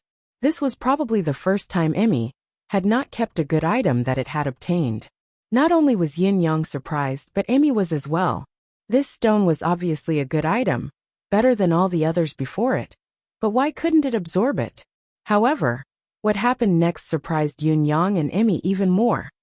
The rich air of vitality that Emmy had released vanished the moment it sprayed onto the jade pendant. I wanted to write this jade pendant as some kind of legacy jade pendant, but after thinking about it today, I've discarded this line.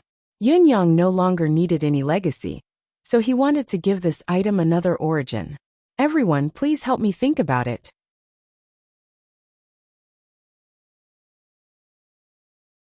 However, the map's level might not be high. The problem now is that He Hanqing has one as well. What kind of person is He Hanqing? For this painting to be collected and to be so precious, to the point that he didn't give it up even at the most critical moment of life and death. That's no small matter. Yin Yang was sharp enough to notice that He Hanqing's drawing was obviously preserved much more meticulously than Han Wufei's. This also showed that He Hanqing valued this painting very much. Good stuff. Yin Yang tossed both pictures into his deific consciousness. Emmy, keep them for me. Remember not to devour them. Aya? Aya. Emmy was surprised by the quality of the two pieces of leather. It rolled them up with its vines and examined them carefully before it suddenly cried out, Aya, Aya, Aya. What is it? Yin Yang turned around abruptly. Did you say that this is a dragon's skin? Aya. Emmy's tone was certain as it waved its vines and nodded in response. Yin Yang's heart was in turmoil at that moment. Dragon's skin. This painting was actually made from a dragon's skin. Dragon? What did it represent? It was the mythical beast of legend. It could fly in the sky and burrow into the ground. It was omnipotent, powerful, and had boundless magical powers. Generations of emperors had treated the dragon as the most honorable animal. In reality, dragons were only a legend in the profound sky continent for most of the time. Everyone knew of the existence of dragons, but not many people had actually seen a dragon. Yunyang had always thought that the dragon was only a symbol and did not have a physical existence. It was only a legend, an illusion, something imagined. Yet now, the two pieces of the map in his hands were actually dragon's skin. Yunyang felt like his worldview was about to be overturned. "Emmy, are you sure?" Yunyang asked subconsciously, feeling a little dizzy. Yunyang was like an ordinary person who had suddenly been told that there were immortals in this world. The items in his hands now actually belonged to the immortals. Aya. Emmy was displeased that Yunyang was doubting it. How could it not recognize the skin of such a small worm? Yunyang was in a daze for a while before he finally confirmed his current situation. This was a dragon's skin. A map made from a dragon's skin. Then what was hidden inside? What kind of person could kill a dragon? Not only did he slay the dragon, he had even skinned it. To use the dragon's skin to make a map was a reckless waste of God's gift. Think about it. If the dragon's skin was made into a leather armor, who could harm it? This person had only made a map. Suddenly, Yunyang felt like a huge treasure had fallen on his head. It's still a little far from the secret now. I have to wait until the other maps are found as well. Yunyang stroked his chin, indulging in his fantasies. Initially, he did not think much of Han Wufei's painting, but now, he was suddenly in high spirits and full of enthusiasm. On this very night, in Tiantang City's Tiantang Square, a high table was suddenly placed in front of the 9 statues, with a human head placed on it. The owner of the head was He Hanqing. Beside it was a large piece of red cloth, dripping with ink, listing He Hanqing's various crimes from top to bottom. The Four Seasons Tower's Supreme Lord Springfrost had infiltrated the Empire of Yutong for many years. How he had plotted against the 9 Supremes, how he had plotted and planned, how he had done so, including the few accomplices who had been caught previously. All of them were He Hanqing's direct subordinates. When the patrol team found this piece of red cloth, it had already been seen by many people. They hurriedly kept it and sent it to the government office. The news had already spread. The imperial court was in an uproar. Early the next morning, the atmosphere during the morning assembly seemed to have frozen solid. His Majesty was enraged, unable to contain his anger. The crimes listed on this piece of red cloth were only the tip of the iceberg. The real crimes had long been sent to His Majesty and old Marshal Chiao. Both of them felt like they had been struck by lightning when they saw it. With He Hanqing's status and identity in the Empire of Yutong, how could he be the Four Seasons Tower spy? An elder of 3 empires, the teacher of 3 generations of emperors. Yutong's literary grandmaster, the leader of the Confucian school. Such a person was actually the culprit who murdered the empire's pillar. The repercussions and consequences of this matter, as well as the people involved, were far from ordinary. They were simply shocking and sensational. He Hanqing had gone through 3 generations of Yutong, and had countless disciples. He was deeply rooted in the Empire of Yutong. It was evident from the fact that he had forcefully overturned the case of the family of generals that had long been sealed. Now that he wanted to investigate this matter thoroughly, it was no different from a revolution in Yutong's civil officials. However, they had no choice but to investigate. Since Ling Xiaozui had subdued the residents of He with his sword, Yutong's higher-ups had already focused their attention on this old official of 3 generations. It was also because of this that His Highness the Crown Prince had gradually distanced himself from him. Now that the evidence was laid before them, it was not just irrefutable proof that He Hanqing was a traitor who harbored malicious intentions and had wanted to destroy Yutong for a long time. As the saying went, a great traitor was loyal, a great deceit was honest. How could his disciples and subordinates not be thoroughly investigated and distinguished? There could not be the slightest bit of leniency. It was better to be wrongly accused than to be lenient. It was better to be purged. From top to bottom, all He Hanqing's disciples, students, subordinates. His Majesty summoned the Board of Justice's Minister Wu Lai to the royal study and ordered with a grim expression, "Investigate all of them. This time, it is better to be wrongly accused than to be lenient. There will be no leniency. This official obeys Your Majesty." Wu Lai left upon receiving the order. His Majesty heaved a long sigh. Now he was fortunate to have Wu Lai, a loyal official who was stubbornly loyal to Yutong. No matter what case was handed to Wu Lai, he would not be biased and would not accuse anyone. As for this matter, only Wu Lai could truly investigate it clearly. The entire empire of Yutong was shaken. Early in the morning, Yin Yang once again came to Sirris' house, which he had not seen for a long time. At this time, there were many prisoners being escorted by the Board of Justice on the street, walking slowly. The criminals who were tied together by the ropes were all disheveled and dirty. It was obvious that they had suffered a lot. However, although their clothes were dirty, they were actually made of excellent materials. It was clear that they had lived a good life before. These must be He Hanqing's disciples or friends, right?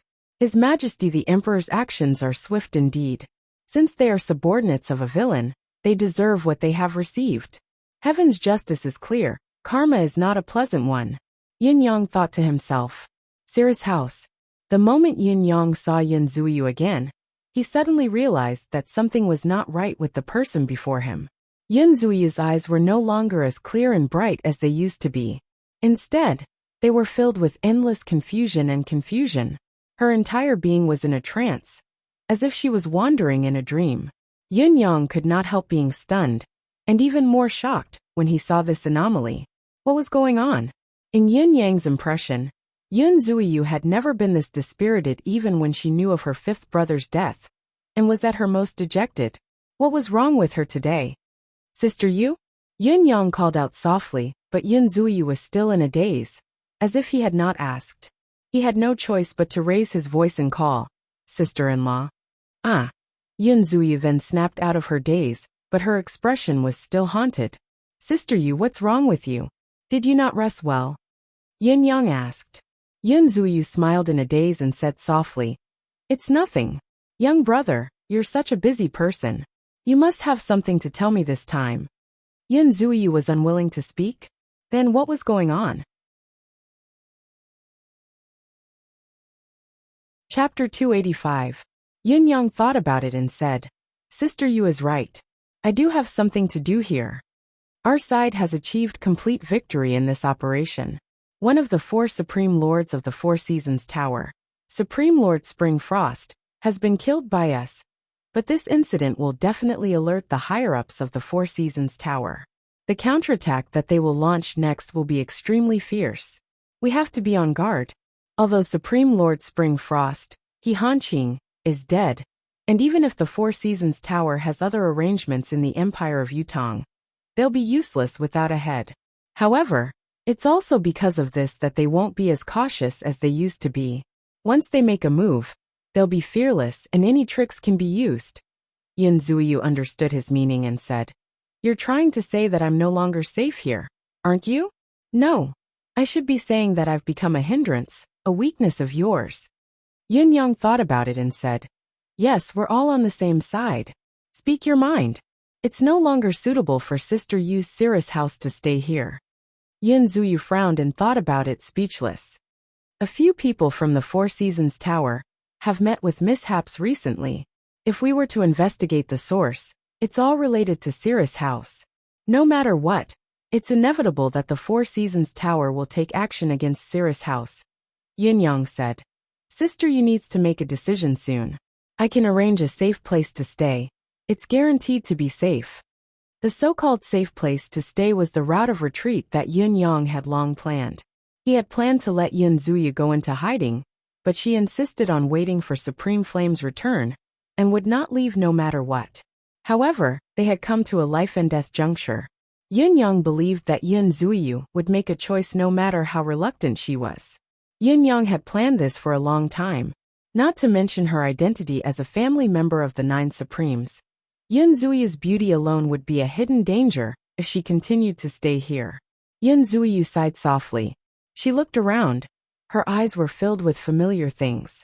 Reluctance was evident in her eyes. After a long time she said, "Tomorrow, I'll make a decision tomorrow. Young brother Yin, don't worry." Yin Yang heaved a sigh of relief and said, "Then let's make a decision tomorrow. I'll come again tomorrow." Yin Zuyu took a deep breath and said, Young brother Yin, shall we have dinner here tonight?" Yin Yang was taken aback. "Eat? Yeah," Yin Zuyu said softly. "I'll be leaving this place after today. I want to have my last meal here, but there's no one to accompany me. If you can come, it'll be considered as having a farewell meal with his brother." Yin Yang replied, "That's not a problem. I'll go back and make some arrangements. I'll definitely come over to have dinner with Sister Yu when it gets dark." Yin Zuyu wore an amiable smile and said softly, "That's a promise. I'll go make the arrangements right away. You have to gather some ingredients. Tonight, Big Sister Yu will personally cook and let you have a taste of my cooking."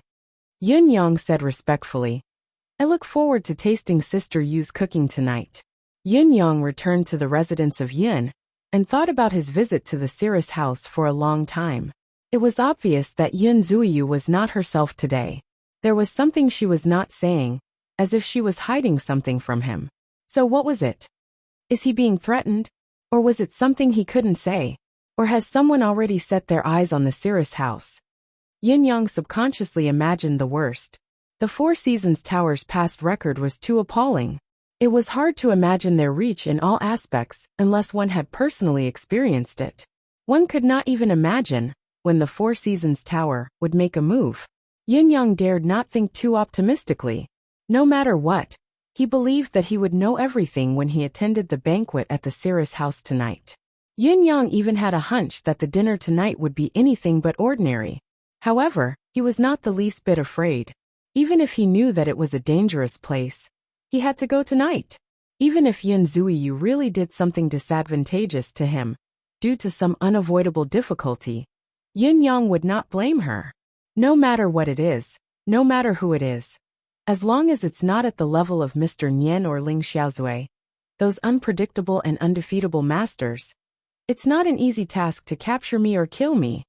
Yin Yang was confident that he had made full preparations to deal with all possible variables. It was evening when the lanterns were first lit.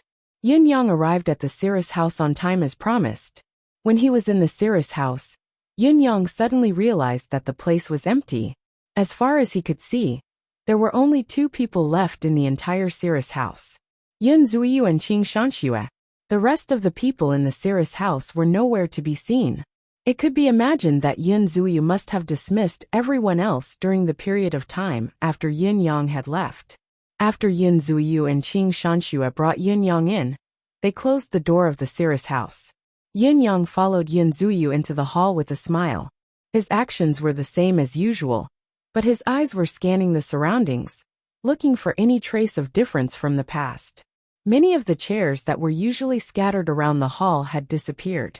In the huge hall, there was only a small round table in the center.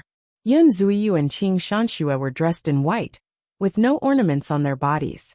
It was a home style. Yin Zuyu smiled like a flower. "Tonight is a family banquet. Shue, and I will personally cook all the dishes. They are all our specialties, haha." Qing Shanxue laughed as well. Yin Yang smiled and said, "Then, this young brother is really going to have a feast like I said during the day. I'm afraid only this young brother can enjoy such a blessing in this world, having both sisters cook and serve me personally." Yin Zuyu smiled sweetly. However, when he saw the table prepared by the 2 of them with his own eyes, even though Yin Yang was mentally prepared, he did not expect the richness of the meal to be at such an extreme level. The extravagance in it was probably the pinnacle of this world.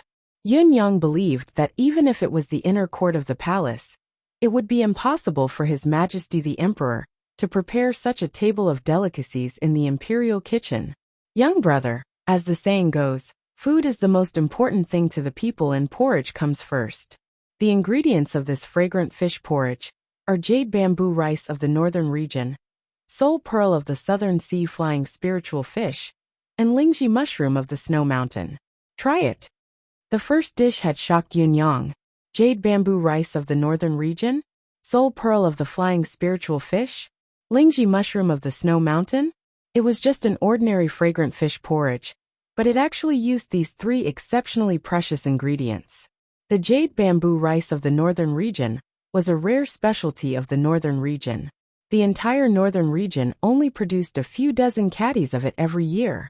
Only the elders of the northern region's super sects had the right to enjoy it. Not to mention ordinary people. Even the royal family of the northern region could hardly enjoy it. Yun Yang had only heard of its name in the past. He did not expect to have the opportunity to taste this legendary rice. As for the flying spiritual fish of the southern sea, it was a rare fish in this world, an anomaly among fishes.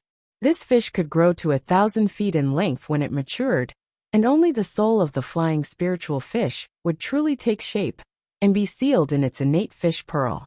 It was also where the essence of the entire flying spiritual fish resided. It was already difficult to deal with such a giant fish that was 1,000 feet long.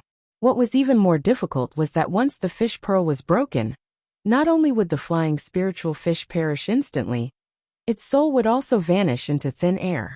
Only by forcefully subduing and capturing this fish alive could one possibly obtain the fish pearl. However, among the three ingredients, the most precious one was the last one, the Lingji mushroom of the snow mountain. It would be a huge mistake to think that the Lingji mushroom of the snow mountain was the essence of the Lingji mushroom of the snow mountain. Because the Lingji mushroom of the snow mountain was definitely not the essence of the Lingji mushroom in the ordinary sense. Instead, it was necessary to gather 99 stalks of snow mountain jade mushroom that were more than 1,000 years old and help them evenly absorb the essence of the sun and moon. Then, the medicinal power of all the jade mushroom of the snow mountain would be gathered together and cultivated with a secret method, turning it into a living creature with spirituality and a soul. Finally, the soul essence of the living creature would be extracted, and that would be the final Lingji mushroom of the snow mountain. The Lingji mushroom of the snow mountain and the soul pearl of the flying spiritual fish were both rare and wonderful items. If they were put together, the effect of each could be catalyzed by 10 times, and then completely turned into spiritual power. The assistance to a martial artist could be said to be unimaginably huge. It could enhance the body, meridians, soul, and qian-qi of the user in all aspects. However, these two rare and wonderful items could not be easily combined together. A third item must be added to carry and harmonize them in order to bring out the full effect of the two. The jade bamboo rice of the Northern Territory was the best carrier to carry these two wonderful items. In other words, all the aforementioned powers were actually in this small bowl of sticky porridge. Even if the user's cultivation base was limited, the portion that could not be completely absorbed would not dissipate and be lost. It would only be melted into the meridians and dantian, and would continue to be effective as the cultivation base advanced in the future. Just this bowl of porridge alone was enough to make even an expert like Ling Xiaozui drool over it, praising it as a unique priceless treasure in this world. And this was only the first dish that Yun Zuyu had served tonight. Young brother, are you dumb? Hurry up and eat it. It won't taste good when it gets cold. Yun Zuyu urged. Yun Yang smiled and picked up the bowl without hesitation, drinking the entire bowl of porridge in one gulp. He was still wondering if Yun Zuyu was being blackmailed, or if there was something else going on with the unusual atmosphere of the meal. Perhaps there was something else in the food like poison. However, even if there was poison, Yun Yang would drink it all without hesitation. He could only beat her at her own game to lure out the possible mastermind and save Yun Zuyu from her current predicament. Therefore, even if it was a bowl of poison wine, he would still drink it all without hesitation, much less a bowl of fish-fragrant porridge. However, he did not find anything unusual after drinking it down his throat. He could not help but feel puzzled. Such a precious item could be said to be something rarely seen in this world for tens of thousands of years. If there was really something strange, if there was an enemy, how could it be taken out just for him to eat? You're writing? Yes, I'm writing. You shouldn't be writing. But I'm already writing. The setting sun was like blood, the land was vast. Two silhouettes were dragged long by the setting sun. Since you're writing, you should know one thing. Oh, month date. Month? Date. That's right. If a person who writes doesn't know the month and date, wouldn't he deserve to die? Deserve to die. That's right. It's already the end of the month. You can't see the moon when you raise your head. So what? You should be begging for monthly votes. I'm begging. Oh, but they all say that I'm missing chapters and won't give them to me. You don't understand. I don't understand. That's right. You have to know that you're missing chapters. Makes sense. What's more, you're so handsome. Yes, so you should. Chapter 286. At the very least, Yun Zuyu herself would not be able to do it. Yun Yang even dared to say that even Ling Xiaozui might not be able to produce such a precious ingredient. However, someone was still stirring up trouble now, wanting him to eat this bowl of porridge. It was already a done deal. There was no turning back. What was the purpose of this? A trap? There did not seem to be a need for such extravagant treatment. He was already here, and his cultivation base was not very high. With Yun Zuyu holding him back, using poison as an outside tactic had already fallen into a disadvantageous position. It was a disgrace to say that it was really inappropriate. However, if the person who set the trap was one of his own, it was even more illogical. If he knew someone who could do something so extravagant, he would not have overlooked it. If this bowl of porridge was genuine, even an expert like Ling Xiaozui might not be able to get his hands on it even after 180 years. It was more likely that he would not be able to get it even after a lifetime. Yin Yang's mind was a mess, feeling as if he was in a fog. He had no idea what to do, and he was powerless to respond. Young brother Yin, have a sip of the soup after the porridge.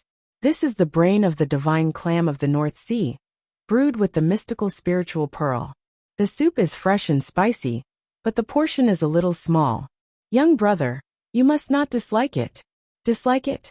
Judging by the ingredients alone, it was another dish that was not inferior to the flying spiritual fish and Ganoderma essence. Just now, Yin Yang's eyes that were already wide open grew even wider, almost popping out of their sockets.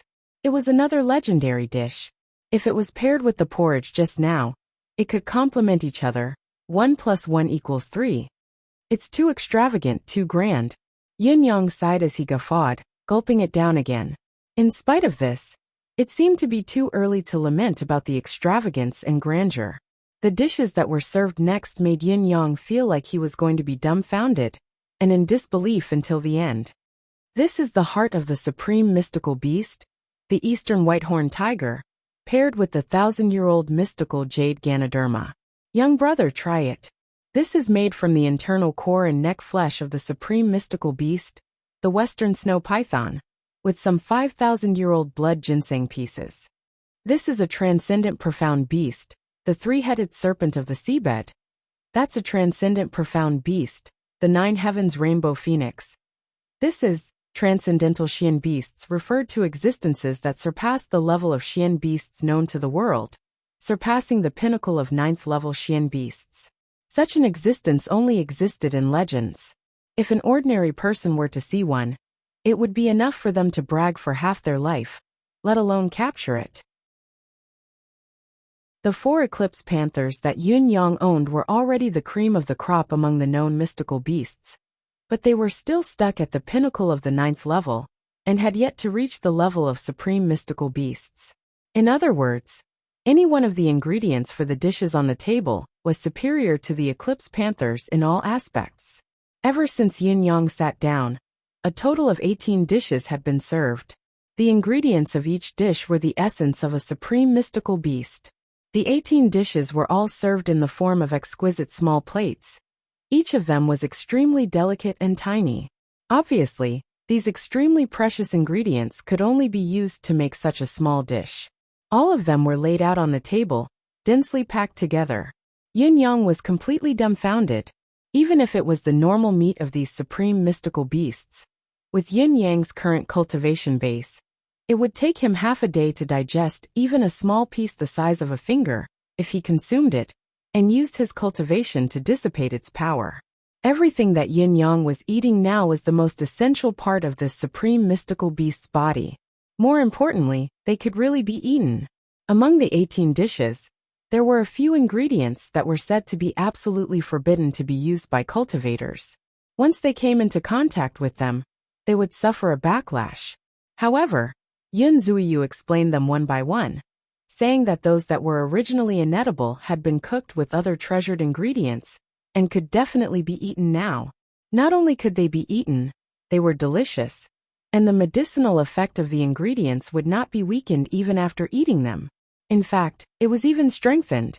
This meant that the medicinal effect of all the supreme mystical beast ingredients that had been cooked was no longer violent and difficult to tame, but it was long and mellow. While Yin-yang was gorging himself, the endless medicinal effect would be stored in his body.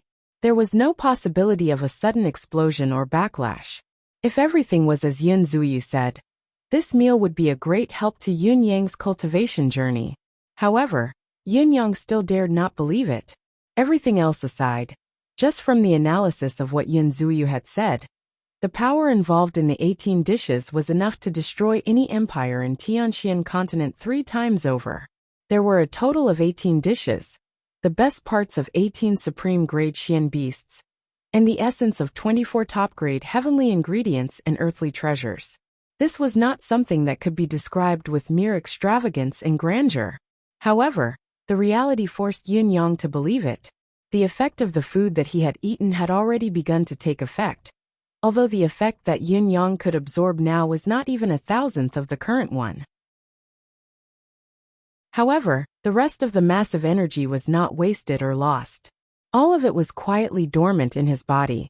When he cultivated in the future, he would be able to extract it bit by bit and use it for his own use. After confirming the current reality, Yin-yang came to another terrifying conclusion. After eating this meal, his entire body would turn into a treasure. Even if he were to pee after drinking too much, that pee could elevate a 7th-level mystical beast to 8th level. If someone were to eat a mouthful of Yin-yang's flesh, an ordinary person's lifespan would at least be increased by 60 years. If one were to drink a mouthful of his blood, it would be even more outrageous. Even if this person was originally mediocre and had no aptitude to speak of, he would still possess the potential to break through to the pinnacle of martial arts. To put it in a more general way, Yin-yang's flesh was more flesh than that of Tang Sanzang. Tang Sanzang's flesh was only effective for the beasts of the journey to the west, but Yin-yang's flesh was effective for all living beings in Tianxian continent, and the effect was extremely remarkable. It was like the reincarnation of the ginseng fruit. Yin-yang, who had no choice but to face reality, was completely dumbfounded. Reality was too scary. How could such a thing happen? Where did Yun Zuiyu find these things? The dishes are all served. Are you satisfied? Yun Zuiyu clapped her hands in satisfaction and said, "Serve all the dishes first. You're afraid that the wine I've prepared will be unsatisfactory. It's an unknown wine, but it's still delicious. Come, your sister-in-law will fill it up for you. You must drink a few more cups. Just take it as giving your sister-in-law face." The jade bottle in Yun Zuiyu's hand was not large in size, its design simple and unadorned. It looked like the wine inside was at most 2 caddies. When the wine was poured out, it was viscous, so viscous that the wine was poured in a straight line, almost dripping into the wine cup drop by drop. What was most unique was that there was not a hint of wine aroma spilling out throughout the entire process. This was rather bizarre. No matter how unsatisfactory the wine was, there should be some wine aroma spilling out. However, Yin-yang had long noticed that the moment the wine was poured out of the bottle, there was an invisible barrier that automatically surrounded the wine that was poured out, sucking it tightly, preventing the wine aroma from spilling out. Could this be the legendary spiritual qi barrier? Only this kind of spiritual qi barrier, that only existed in legends, could protect the wine's taste and effect, preventing it from spilling out. Yin-yang's eyeballs almost popped out of their sockets. This wine was unsatisfactory? Sister you're too humble. Wasn't he being modest to the point of hypocrisy? Just the spiritual qi barrier, and the fact that the wine aroma did not overflow had already indicated that this was a legendary, unique wine. Throughout the entire Tianxian continent, it had been many years since anyone had actually seen it, and no one had actually brewed such an exquisite wine. This was because this wine already had a soul. Only a wine with a soul could have such a unique situation. It had an autonomous body. The spiritual qi had turned into a barrier to protect itself, preventing the wine aroma from dissipating. 3 cups of wine were filled in an instant. The cup in front of Yin Yang was filled to the brim, almost an inch above the rim of the cup. It was trembling, but it remained high, not a single drop spilling out. This was truly the legendary exquisite wine. If the lack of wine aroma from before was not enough proof, this example of not overflowing after the cup had been filled was further proof. As for the cups in front of Yin Zuyu and Qing Shanxue, they were only slightly filled. Young brother, please. Yin Zuyu raised her cup. Yin Yang frowned. The quality of this wine was too good, even better than the many dishes on the table. How was this unsatisfactory? It was simply incomparable. Or perhaps it was too satisfactory, far exceeding the scope of one's expectations. Yin Yang could now confirm that this was not a king trap of the enemy, but the greatest opportunity of his life. However, this opportunity was actually provided by Yin Zuyu.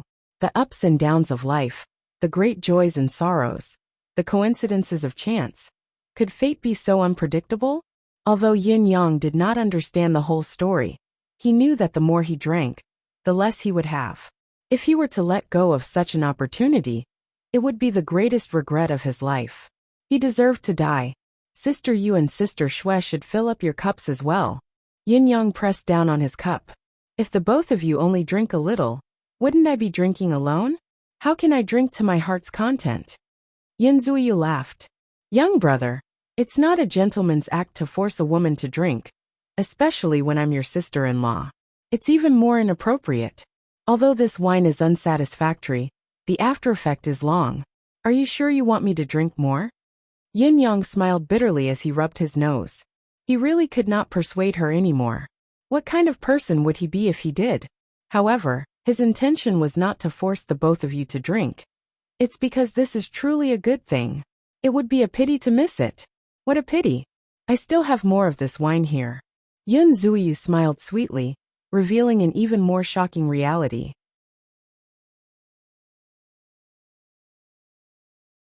Chapter 287. Yin Yang's eyes widened abruptly. 10 bottles. Any bottle of wine like this could stir up a bloodbath in the martial arts world. Even strong masters like Ling Xiaozui and Mr. Nian would be tempted. However, Yin Zuyu could sell it wholesale. The corners of Yin Yang's lips twitched, unable to control his shocked emotions. Yin Yang, whose worldview had been turned upside down, was completely relieved. He raised his goblet and said, Sister Yu, Sister Shui, please. Please. The 3 of them raised their goblets and emptied them in one gulp. Yin Zuyu took the wine bottle and filled Yin Yang's goblet again. Come, young brother, try this. Young brother, try this. The 2 beauties placed dishes in front of Yin Yang. Not long after, a large amount of delicacies was piled high in front of Yin Yang. These were ingredients that even someone like Ling Xiaozui might not be able to see even once. Now they were piled high on Yin Yang's plate, almost touching the tip of his nose. You guys eat too. Don't just let me eat. Yin Yang smiled helplessly. All right, let's eat together. The 3 of them chatted as they ate.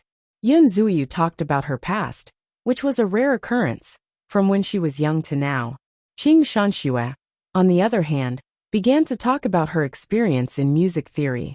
Yin Yang was also talking about some strange stories, making the 2 girls laugh from time to time.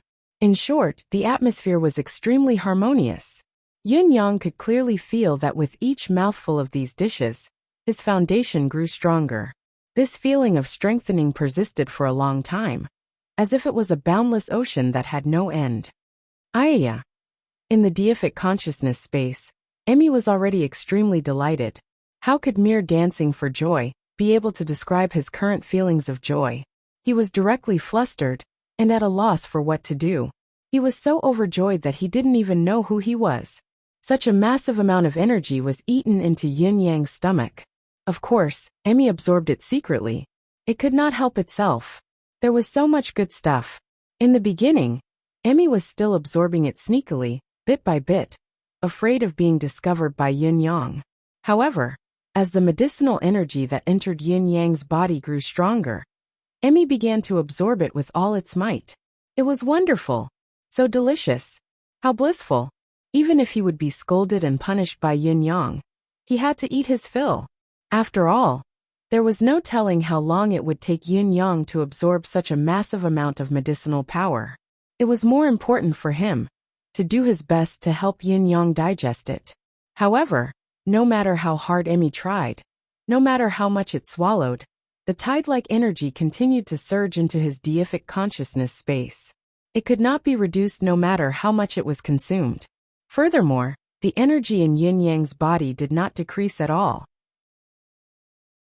Instead, as Yin Yang continued to consume food and wine, the potential benefits he gained grew. Yin Yang did not feel any reluctance, because he could confirm that the spiritual energy provided by all the ingredients today had been completely integrated by the strange wine. There was no longer any distinction between them.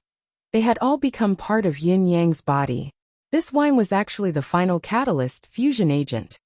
It had transformed all the spiritual energy into the purest and most primitive energy of core, vitality, and qi. Initially, Yin Yang was still worried that he would turn into a human-shaped nutrition pack after this meal, coveted by everyone and eager to pounce on him and take a few bites. After all, the spiritual qi from before had turned Yin Yang's entire body into a treasure that was like a celestial sacred medicine. His aura could not be concealed at all. As long as he walked out, it would be enough to make every living being in this world greedy, like a wolf that had seen meat. However, after these few goblets of wine, all the medicinal power had been transformed into a mild substance, all belonging to Yin Yang's body. The tempting and sinful aura from before had vanished completely. Right now, Yin Yang was just a young man who was no different from before. Of course, he was still a very handsome and elegant young man. At this point, Yin Yang had already drunk 6 goblets of wine. Looking at Yin Zuyu raising the wine bottle to refill the wine, he could not help chuckling dryly. "Sister Yu, you're really diligent in persuading me to drink. It looks like you're the one who wants to get me drunk instead." Yin Zuyu said sweetly, "How can that be? Even if you want to drink more of this wine today, I won't let you drink too much. You're only allowed to drink 9 goblets. 9 goblets? Yin Yang was taken aback. The number 9 had triggered Yin Yang's sensitive nerves. The harmonious atmosphere turned somber at once. A hint of regret flashed across Yin Zuyu's clear eyes. She smiled quickly and said, "Come, young brother, let's eat. It would be such a waste if we can't finish all the dishes on this table today." Yin Yang smiled bitterly. If he could not finish all the dishes on this table, how could it be described with just the word waste? Even the words recklessly wasting could not describe how insane and infuriating this kind of wastage was. "Sister Yu, where did you get so many good things from?" Yin Yang could not help but ask the question. "These ingredients," Yin Zuyu smiled and said. "There was a strange old man who left 3 boxes here before he died. Coincidentally, I dismissed my men today and was packing up my things. Only then did I realize that these were the things in the boxes. Since I'm hosting a family banquet for you today, the good stuff should be left for my family to enjoy. Am I right, young brother? Am I right? You're right, all right." Yin Yang did not believe a single word of what Yin Zuyu had said. How could there be such a thing? The old man had come here and left 3 boxes. Had he died? To be able to own the owner of these 3 boxes, even if the old man had been broken into 70 to 80 pieces, as long as he could still eat, he would still be able to live. Not only would he live to 100 years old, he could even be immortal. Furthermore, when Yin Zuyu said this, her tone was fluent, as if she had not considered it. It was obvious that she had been prepared for Yin Yang's question. This matter was even stranger. Yin Yang could not figure out the reason, no matter how hard he tried. "Brother Yin Yang." Yin Zuyu looked at Yin Yang seriously, her eyes filled with undisguised pity. She raised her goblet and said, "Brother, you've worked hard. Sister-in-law, a toast to you." "Worked hard? Yun Yang was taken aback by her words. For some reason, Yun Yang felt a pang in his heart when he heard the words. Worked hard. Yun Yang thought of his 8 brothers, and took a deep breath.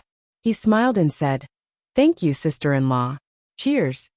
Without another word, he raised his goblet and drained it.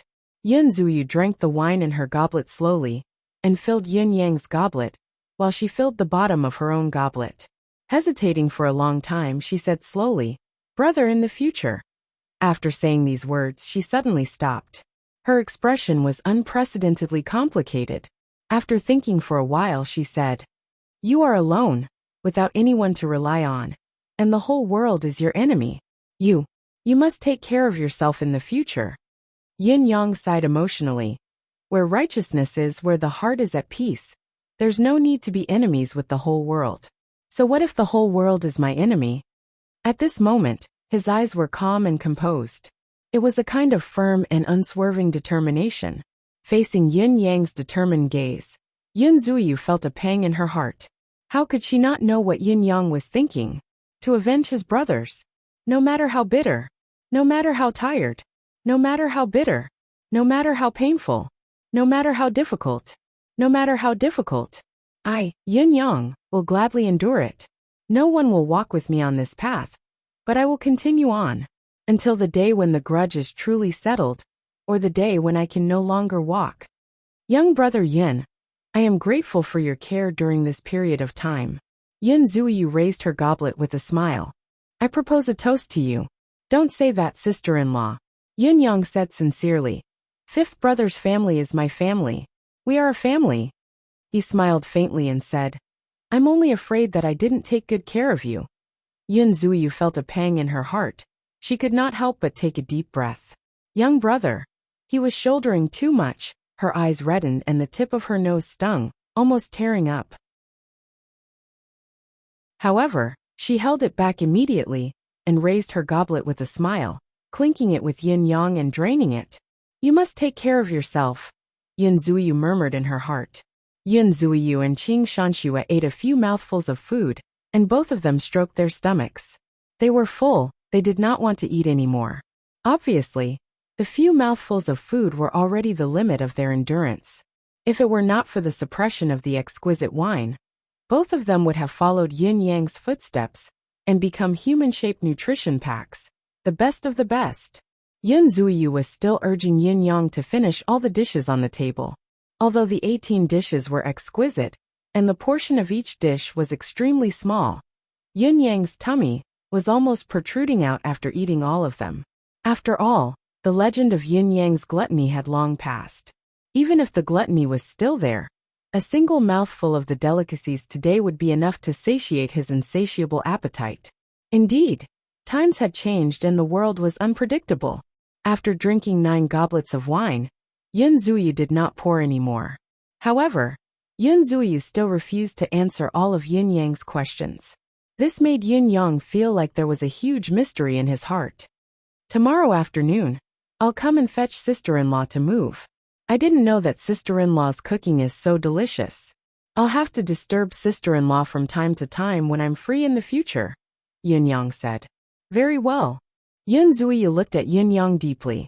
Sister-in-law will wait for you tomorrow afternoon. When Yin Yang stood up to leave, Yun Zuyu suddenly thought of something and said, Oh right, young brother, move all these wines back. I don't want to break it when I move tomorrow. Move all of them back. Yin Yang frowned. Sister-in-law, these wines are priceless treasures. It's fine if they've never appeared before. Now that they've appeared, if they continue to stay here with me, even if it's only for one night. Yun Zuyu smiled bitterly. Who knows, they might become the source of trouble. Move them back, and move them over to me after you've made the necessary arrangements. Good wine is only for our family anyway. Yin Yang thought about it and agreed.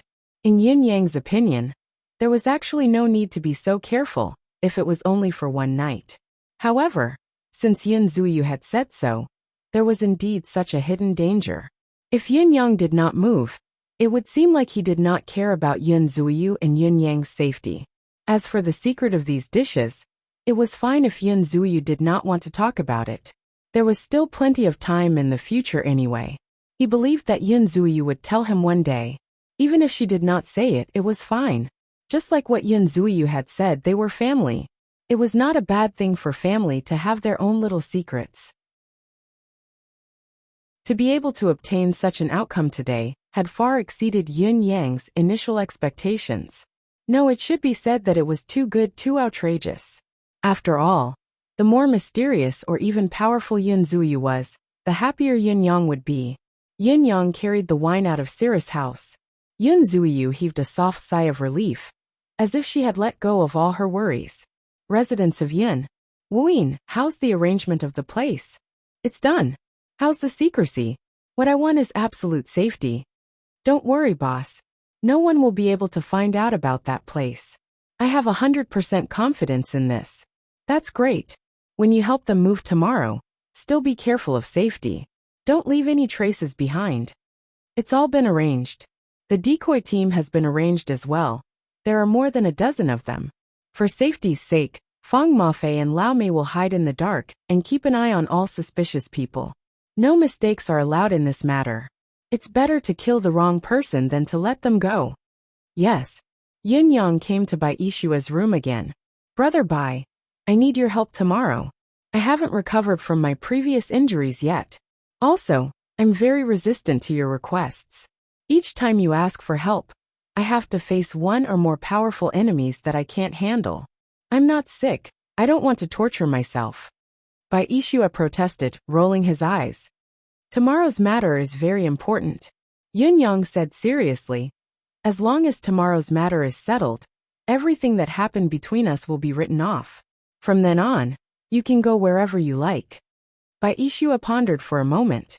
Yun Yang said, other than that, I will give you 1,000,000 silver taels and 100 pieces of rare metal.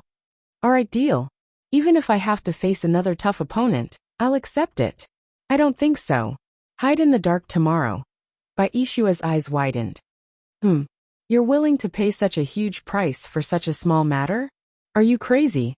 Or is there a trap in this? If there really is, tell me so I can be mentally prepared, alright? Yin Yang said. Just tell me if you're doing it or not. Don't King talk nonsense. Do it. If there's a mistake Bai Ishua, you know. If there's still a mistake in this matter, I'll go eat *T myself. You said it yourself. I'm still curious though. That girl should be very important to you, right? Otherwise, isn't the price you're paying for such a small matter a little too high? Bai Ishua's gossipy nature was surprisingly strong. Yin Yang gave him a sideways glance. Can't I have too much money to burn? What's it to you? Bai Ishua was speechless. Suddenly, he had the urge to punch Yin Yang's face.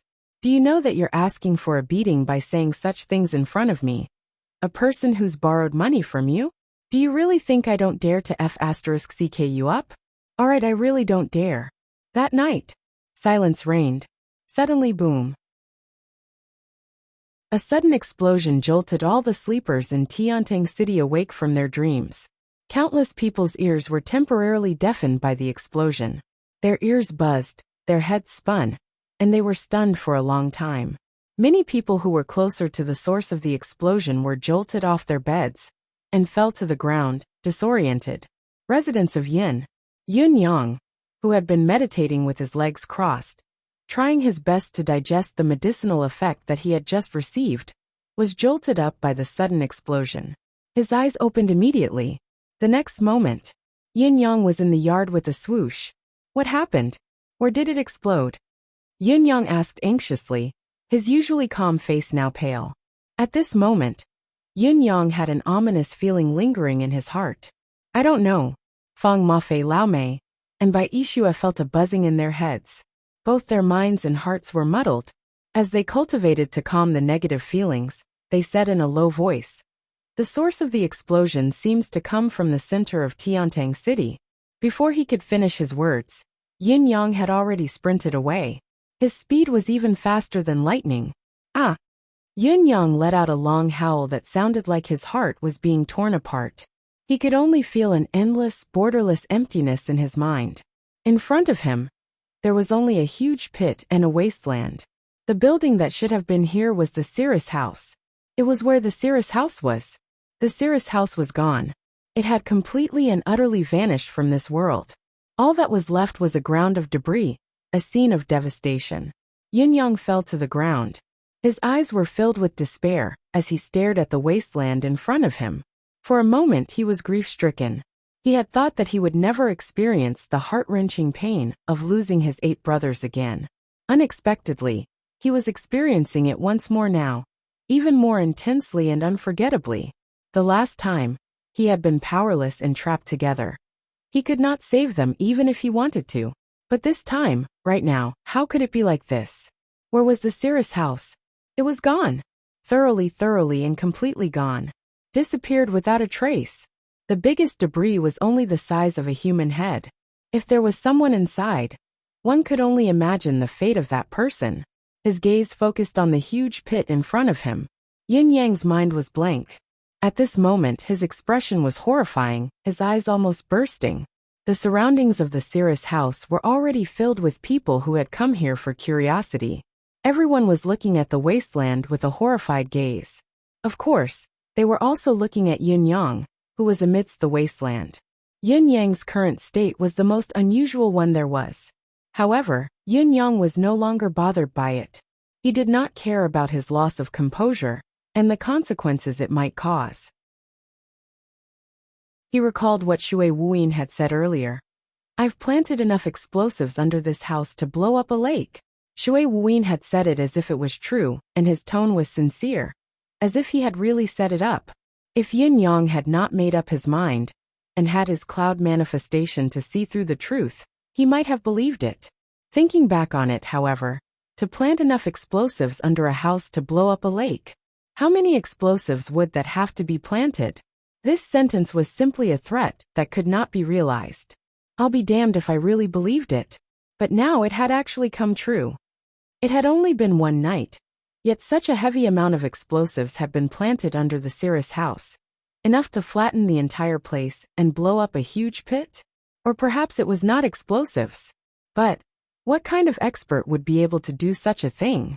Yun-Yang felt that his soul had been shattered into pieces, dancing in the air. He could not think for a long time. He was trembling, his eyes filled with disbelief as he stared blankly in front of him, his entire body frozen. After a long time, Yun-Yang roared and dashed into the wasteland. Where is he?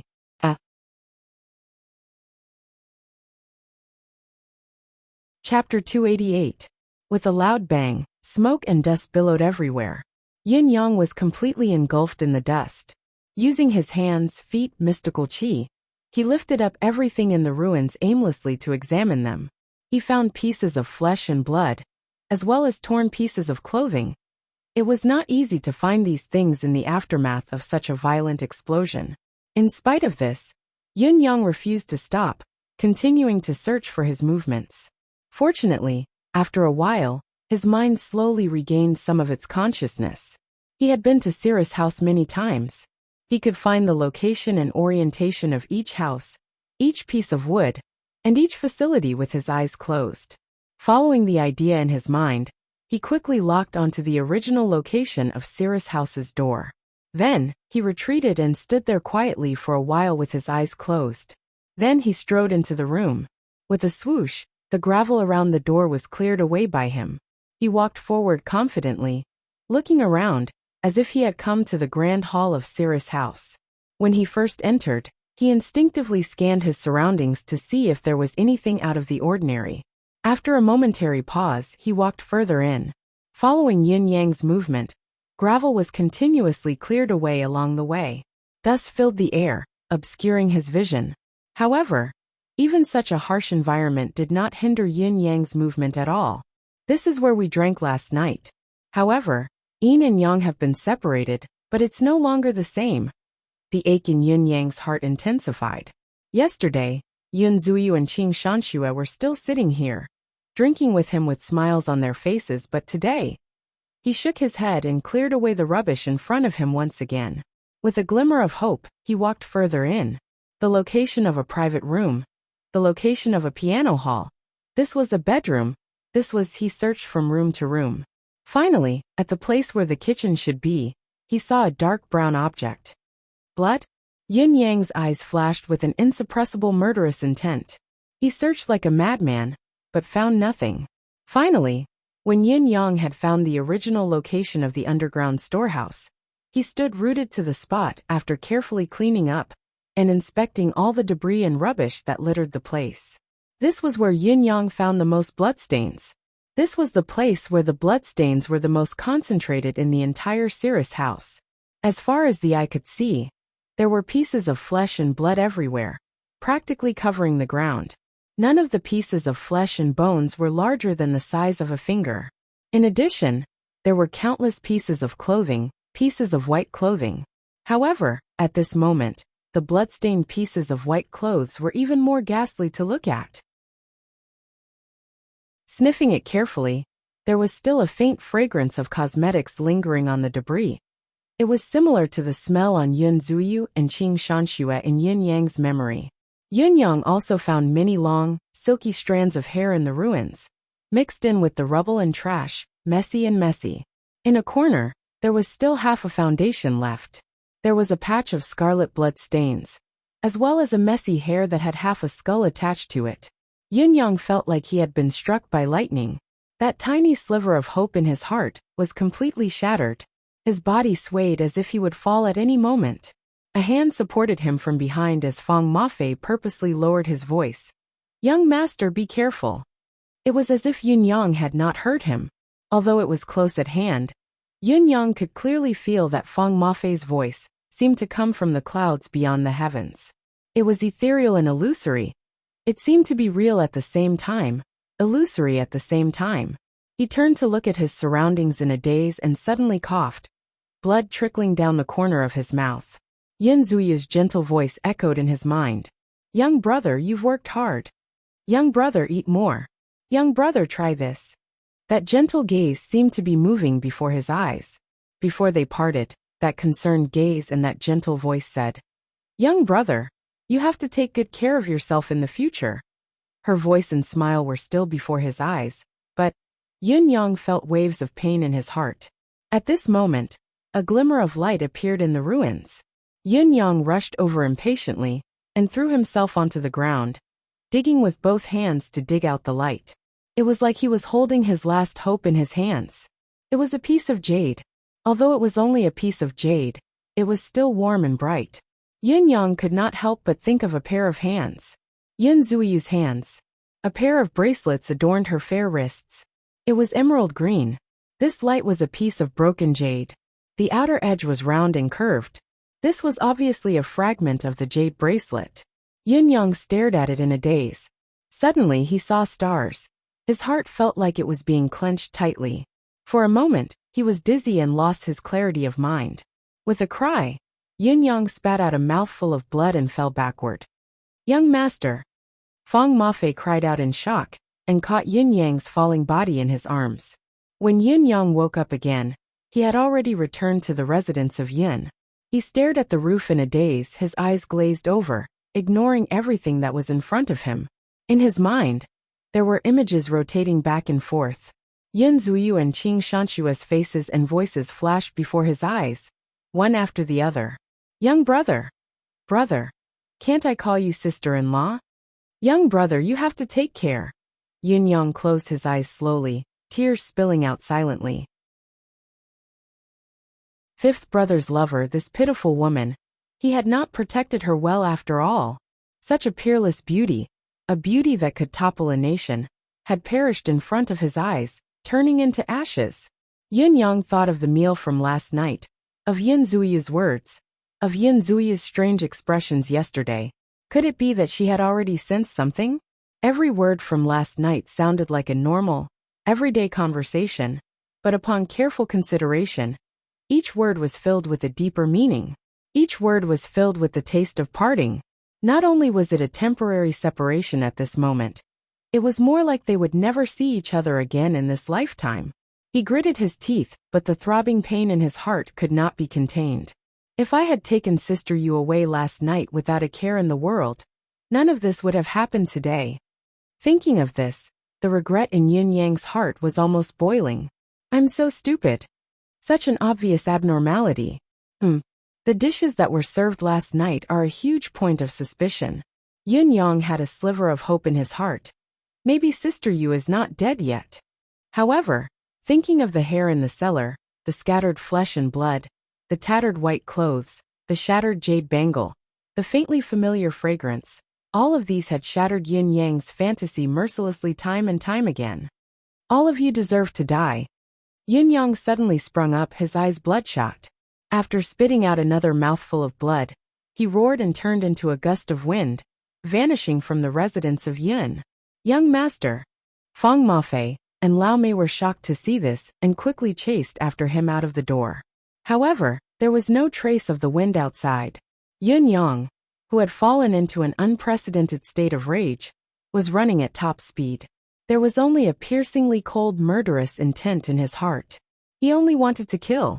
There had never been a time like now when he wanted to kill someone. His heart was filled with rage and sorrow. He could no longer care about anything else. The so-called scruples, considerations, deliberations, all of these were no longer in his eyes, no longer in his heart. Fifth brother, I've let you down. I didn't protect sister-in-law well. I've let you down. Yun Yang felt like the blood in his body was about to explode. He had almost lost his ability to think. There was only a strong desire for revenge. A gust of wind blew into the palace in the dark night before dawn. Whoosh, whoosh, whoosh. In the palace, the minister of imperial household, Jiang Zhong, was bent over, carefully inspecting the work of his subordinates in the palace. He was meticulous and his attitude was proper. He was like a dutiful old man, doing everything to the best of his ability within the scope of his authority. It was the same every day. Because of this, His Majesty had always been at ease with him. In the crook of his arm, a white horsetail whisk rested lightly on it. It was clean and tidy, without a speck of dust. His footsteps were slow, and his feet were dragging on the ground, making a scratching sound. It was as if he was too old to lift his feet. However, wherever the scratching sound reached, the eunuchs and guards couldn't help but puff out their chests and put on a dutiful expression. Jiang Zhong, an old man in Yutong's palace, the minister of imperial household. There was no doubt that his authority in the palace was immense. His position in the imperial household could be said to be extraordinary. In Yutong's palace, His Majesty was the monarch of the nation, while the empress was the ruler of the 9 palaces. However, there were still people who dared to defy their orders and disregard them. However, no one dared to disregard the orders of the minister of imperial household, Jiang Zhong, during the execution of the order, let alone neglect it. Throughout the years, countless palace servants and eunuchs had died under his cruel punishment. Someone once said that the number of wrinkles on Minister Zhang's face was equivalent to the number of people who had died in his hands. Looking at Jiang Zhong's face, the wrinkles on his face seemed to be uncountable. Therefore, the number of people who had died in his hands was also uncountable. The sun is about to rise, it's a new day, Jiang Zhong murmured. He turned around and walked unsteadily towards his room with his back hunched. The 2 little eunuchs followed behind him respectfully. They did not dare to overstep his authority, nor did they dare to follow him.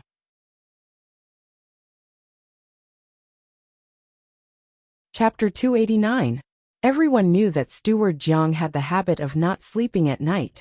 Every day, he would only go back to sleep when the sky was about to turn bright.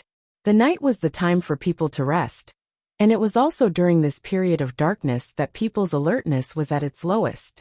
However, Jiang Zhong's strange habit had ensured that there had never been any changes in the Yutong Palace during the night for many years. It was also because of this that Jiang Zhong's status had remained unshakable for so many years. His orders were truly the law, and his orders were strictly enforced. The imperial garden was filled with the dancing shadows of the trees. The surrounding lanterns had mostly been extinguished, making the place look gloomy. The northern wind was howling in the sky, bringing with it a chill. Naturally, the weather would not be warm at this time of the year. Jiang Zhong hobbled over slowly, wrapping his robe tightly as if he was shivering. I'm old. I'm useless. I can't even stand this little bit of cold air, Jiang Zhong murmured inside. Back then, the 2 young eunuchs behind him kept their mouths shut. not daring to speak. Steward Jiang always liked to reminisce about the past and boast to himself, but he had never needed anyone's response. It seemed that it was enough for him to reminisce about himself. However, when dawn broke, the sound of the wind suddenly grew louder. An unprecedentedly sharp whistling sound was emitted. Jiang Zhong's hunched body that was walking forward suddenly paused. He lifted his head abruptly and looked at the sky. His old, blurry eyes suddenly shone with a brilliant light. The gale that was flowing in the sky suddenly came crashing down. At the same time, a voice that was gnashing its teeth said, "Jiang Zhong!" A gust of saber energy, that was even more piercing than the cold wind, fell from the dome. Jiang Zhong suddenly let out a sharp howl. His body turned into a blur that moved at high speed in an instant, swiftly avoiding the oncoming saber energy. A sharp and sinister voice responded, "Supreme Wind, why are you doing this? Why are you attacking the Imperial Palace?" Swoosh! A gust of saber energy slashed across, and Jiang Zhong's robe was suddenly torn open.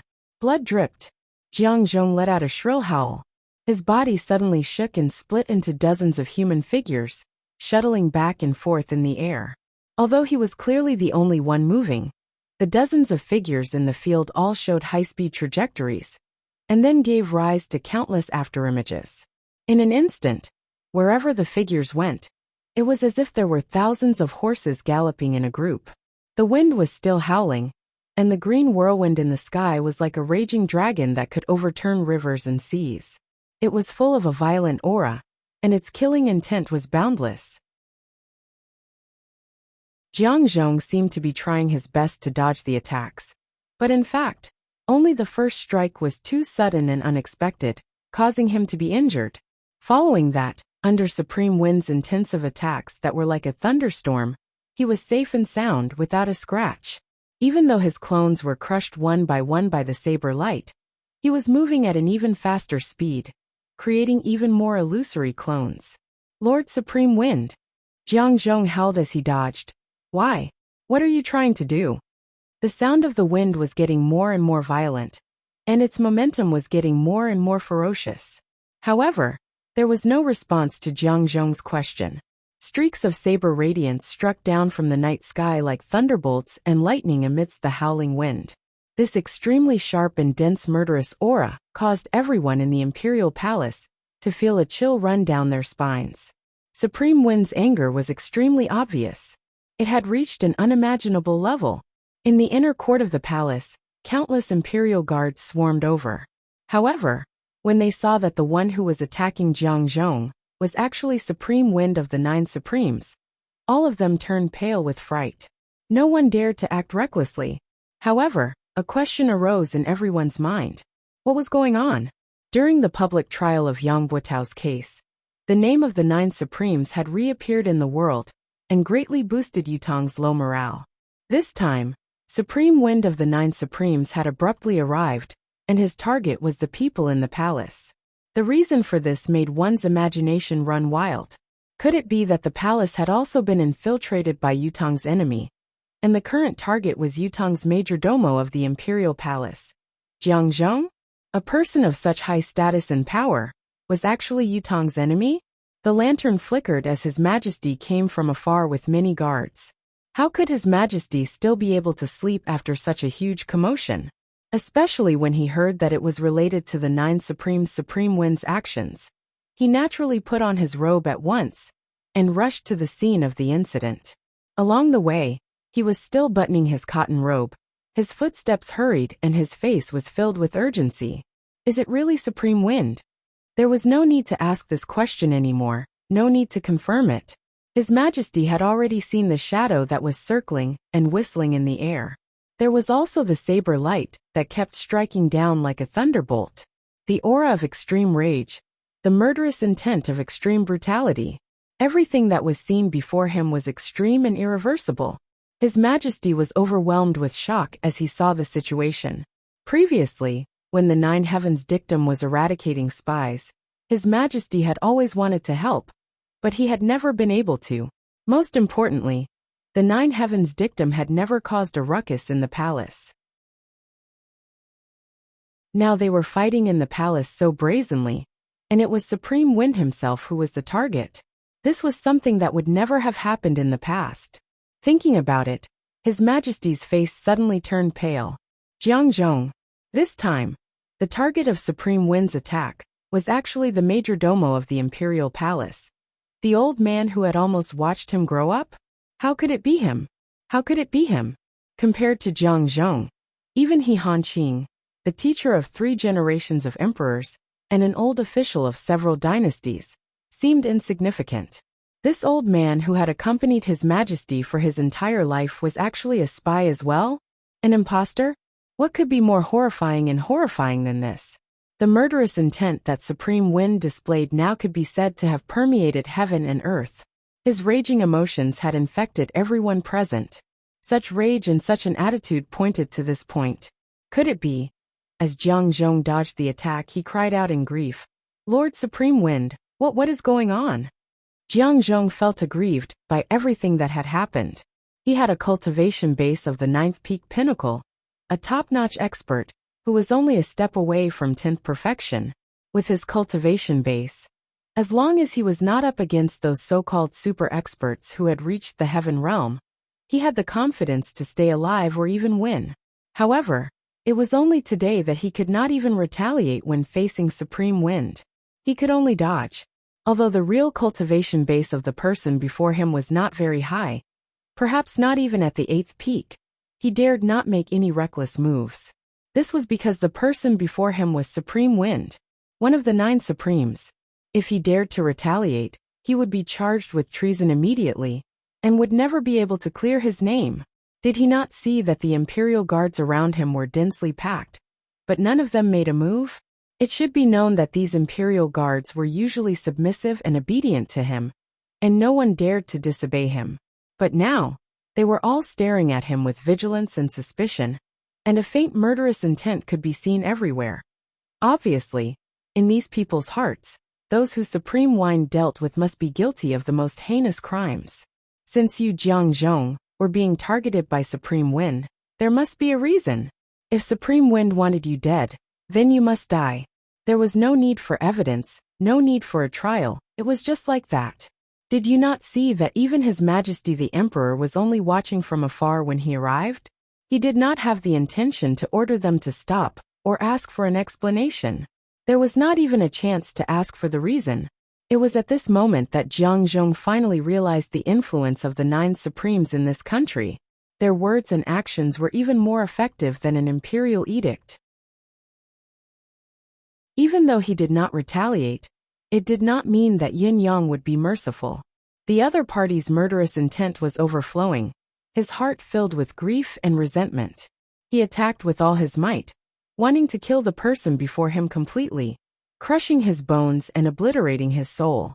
Your Majesty, Your Majesty! Jiang Zhong had no choice but to cry for help. This old servant is innocent. This old servant is innocent. His Majesty the Emperor stood there quietly, his deep eyes watching the scene before him. He said faintly, "Pass on my verbal order, no one is allowed to act recklessly. Those who dare to disturb the battle shall be killed without mercy." After this order was issued, the guards and imperial army became even more motionless. Intentionally or unintentionally, they formed a large encirclement around Wang Chong. It was obvious that they were guarding against someone's escape. Then who was it that they were guarding against? Who was that person? It went without saying. Jiang Zhong's heart was filled with helplessness. His Majesty looked at the scene. Jiang Zhong's unfathomable body movements, his never-before-seen miraculous cultivation method. His casual movements were able to evoke a blurry and bizarre scene of mystical qi and qi manifestation. The shock in his heart grew stronger, and the fear in his heart increased exponentially. The Minister of Imperial Household Jiang Zhong. He had never thought that Jiang Zhong's cultivation base would be so earth-shattering. Since he was a child, Jiang Zhong had been serving his father. When he was a toddler learning to walk, it was Jiang Zhong who supported him with one hand. Until now, he actually didn't know that this loyal and devoted old servant actually had such a profound martial arts cultivation. His Majesty the Emperor of Yutong, Yupeiza, was not an ordinary person. Other than his mystical qi cultivation base, He was also someone who knew what was good and what was bad. Although he did not know the cultivation method that Jiang Zhong had displayed, he was very clear about the level and standard of such a cultivation method. At least, experts of this level in the Empire of Yutong were rare. In other words, Jiang Zhong's identity and background must be suspicious. Supreme Wind. His Majesty the Emperor said in a low voice. Amidst the whistling wind, a low voice came out suppressed. What does your Majesty have to say? His Majesty the Emperor said calmly. May I ask what is going on with Supreme Wind? And what is this person's background? His Majesty the Emperor's words were equivalent to confirming Jiang Zhong's identity as a traitor. It was one thing for those present to vaguely know about it, but it was another thing to hear His Majesty the Emperor's conclusion. In midair, the saber light that materialized from the green wind was still like a thunderbolt that was about to descend upon the mortal realm. Another 18 consecutive slashes were unleashed. The low voice that was suppressing his rage said quickly, Cirrus House is gone. Cirrus House was gone. His Majesty the Emperor had been shaken by the violent explosion earlier, so he naturally knew about it. However, what was so special about Cirrus House that it was worthy of Supreme Wind's rage? Although the owner of Cirrus House, Yun Zuiyu, was known to be the confidant of the unrivaled expert Ling Xiaozue, there was no evidence to prove it. Besides, perhaps Ling Xiaozue could take the lead in this matter. But what was the reason for Supreme Wind to do so? His Majesty the Emperor's question was answered in an instant. The owner of Cirrus House, Yun Zuiyu, is a family member of the 9 Supremes. With a loud explosion, Cirrus House was reduced to ashes in an instant. Everyone was crushed into pieces. Yin Yang's voice was like an eerie wind that blew from hell. His Majesty the Emperor's pupils dilated to the maximum. Yun Yang had mentioned the fact that Cirrus House's Yun Zuyu was Supreme Flame's wife to the old marshal, but to ensure the confidentiality of the matter, the old marshal did not make it clear to His Majesty the Emperor. Therefore, His Majesty the Emperor had only just found out about it.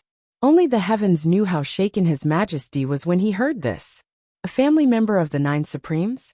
His Majesty the Emperor's originally tall and sturdy body trembled, his face turning pale. It was at this moment that he recalled something from the past. It was that time when he had a secret contact with the eldest prince, Supreme Earth. My son, although it's inappropriate for you to expose your identity as Supreme Earth, you're not young anymore. You have to think about your marriage. Even if you don't yearn for the throne or the monarch's power, it's still necessary to continue your bloodline. Don't worry, father. I know what I'm doing. What do you know? I haven't seen you do anything for so long. If you'd done something earlier, I wouldn't have said it in front of you. I'm only advising my son now as a father. Do you understand the difference? Supreme Earth hesitated then and said, I'm not completely pure. I even have someone I like.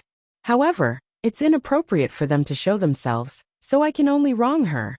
His Majesty the Emperor, who had gotten the answer he wanted, was naturally overjoyed.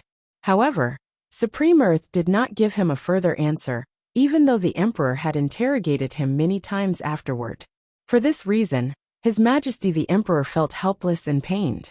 Because of him, he had mistreated his son and daughter-in-law. If there was a chance, he must find a chance to make it up to them properly.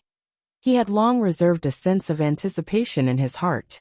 Since his son had said that he had a lover, it was reasonable for him to have another adorable grandson. After all, it had not been a short time since he knew that his son had someone he liked. His Majesty the Emperor already had other grandchildren, but he had always had an inexplicable expectation towards the eldest prince's child. It was what he owed his eldest son. If it was possible, he would naturally compensate his grandson. His Majesty the Emperor had even thought of how to make it up to him. However, before His Majesty the Emperor could interrogate him about this, something had happened to Supreme Earth. As his son did not leave behind any relevant clues, his daughter-in-law might not even know that her husband was of royal blood. Thinking of this, His Majesty the Emperor could not help but beat his chest and stomp his feet. His grandson, who he did not know if he had, was even less likely to meet. Now he suddenly heard Supreme Wind speak from the air. The owner of Cirrus House, Yin Supreme Yu, is a family member of us 9 Supremes. The Cirrus house has been annihilated. Everyone has been crushed. You're tuning in to the Lee May's Sword of Destiny YouTube channel. We're so grateful for your support. And don't forget to subscribe to join us on this incredible journey through captivating stories. Your generosity through donations truly makes a world of difference, as it's the primary source of revenue that allows me to expand and enhance this channel for you. Thank you from the bottom of my heart for being a part of this adventure.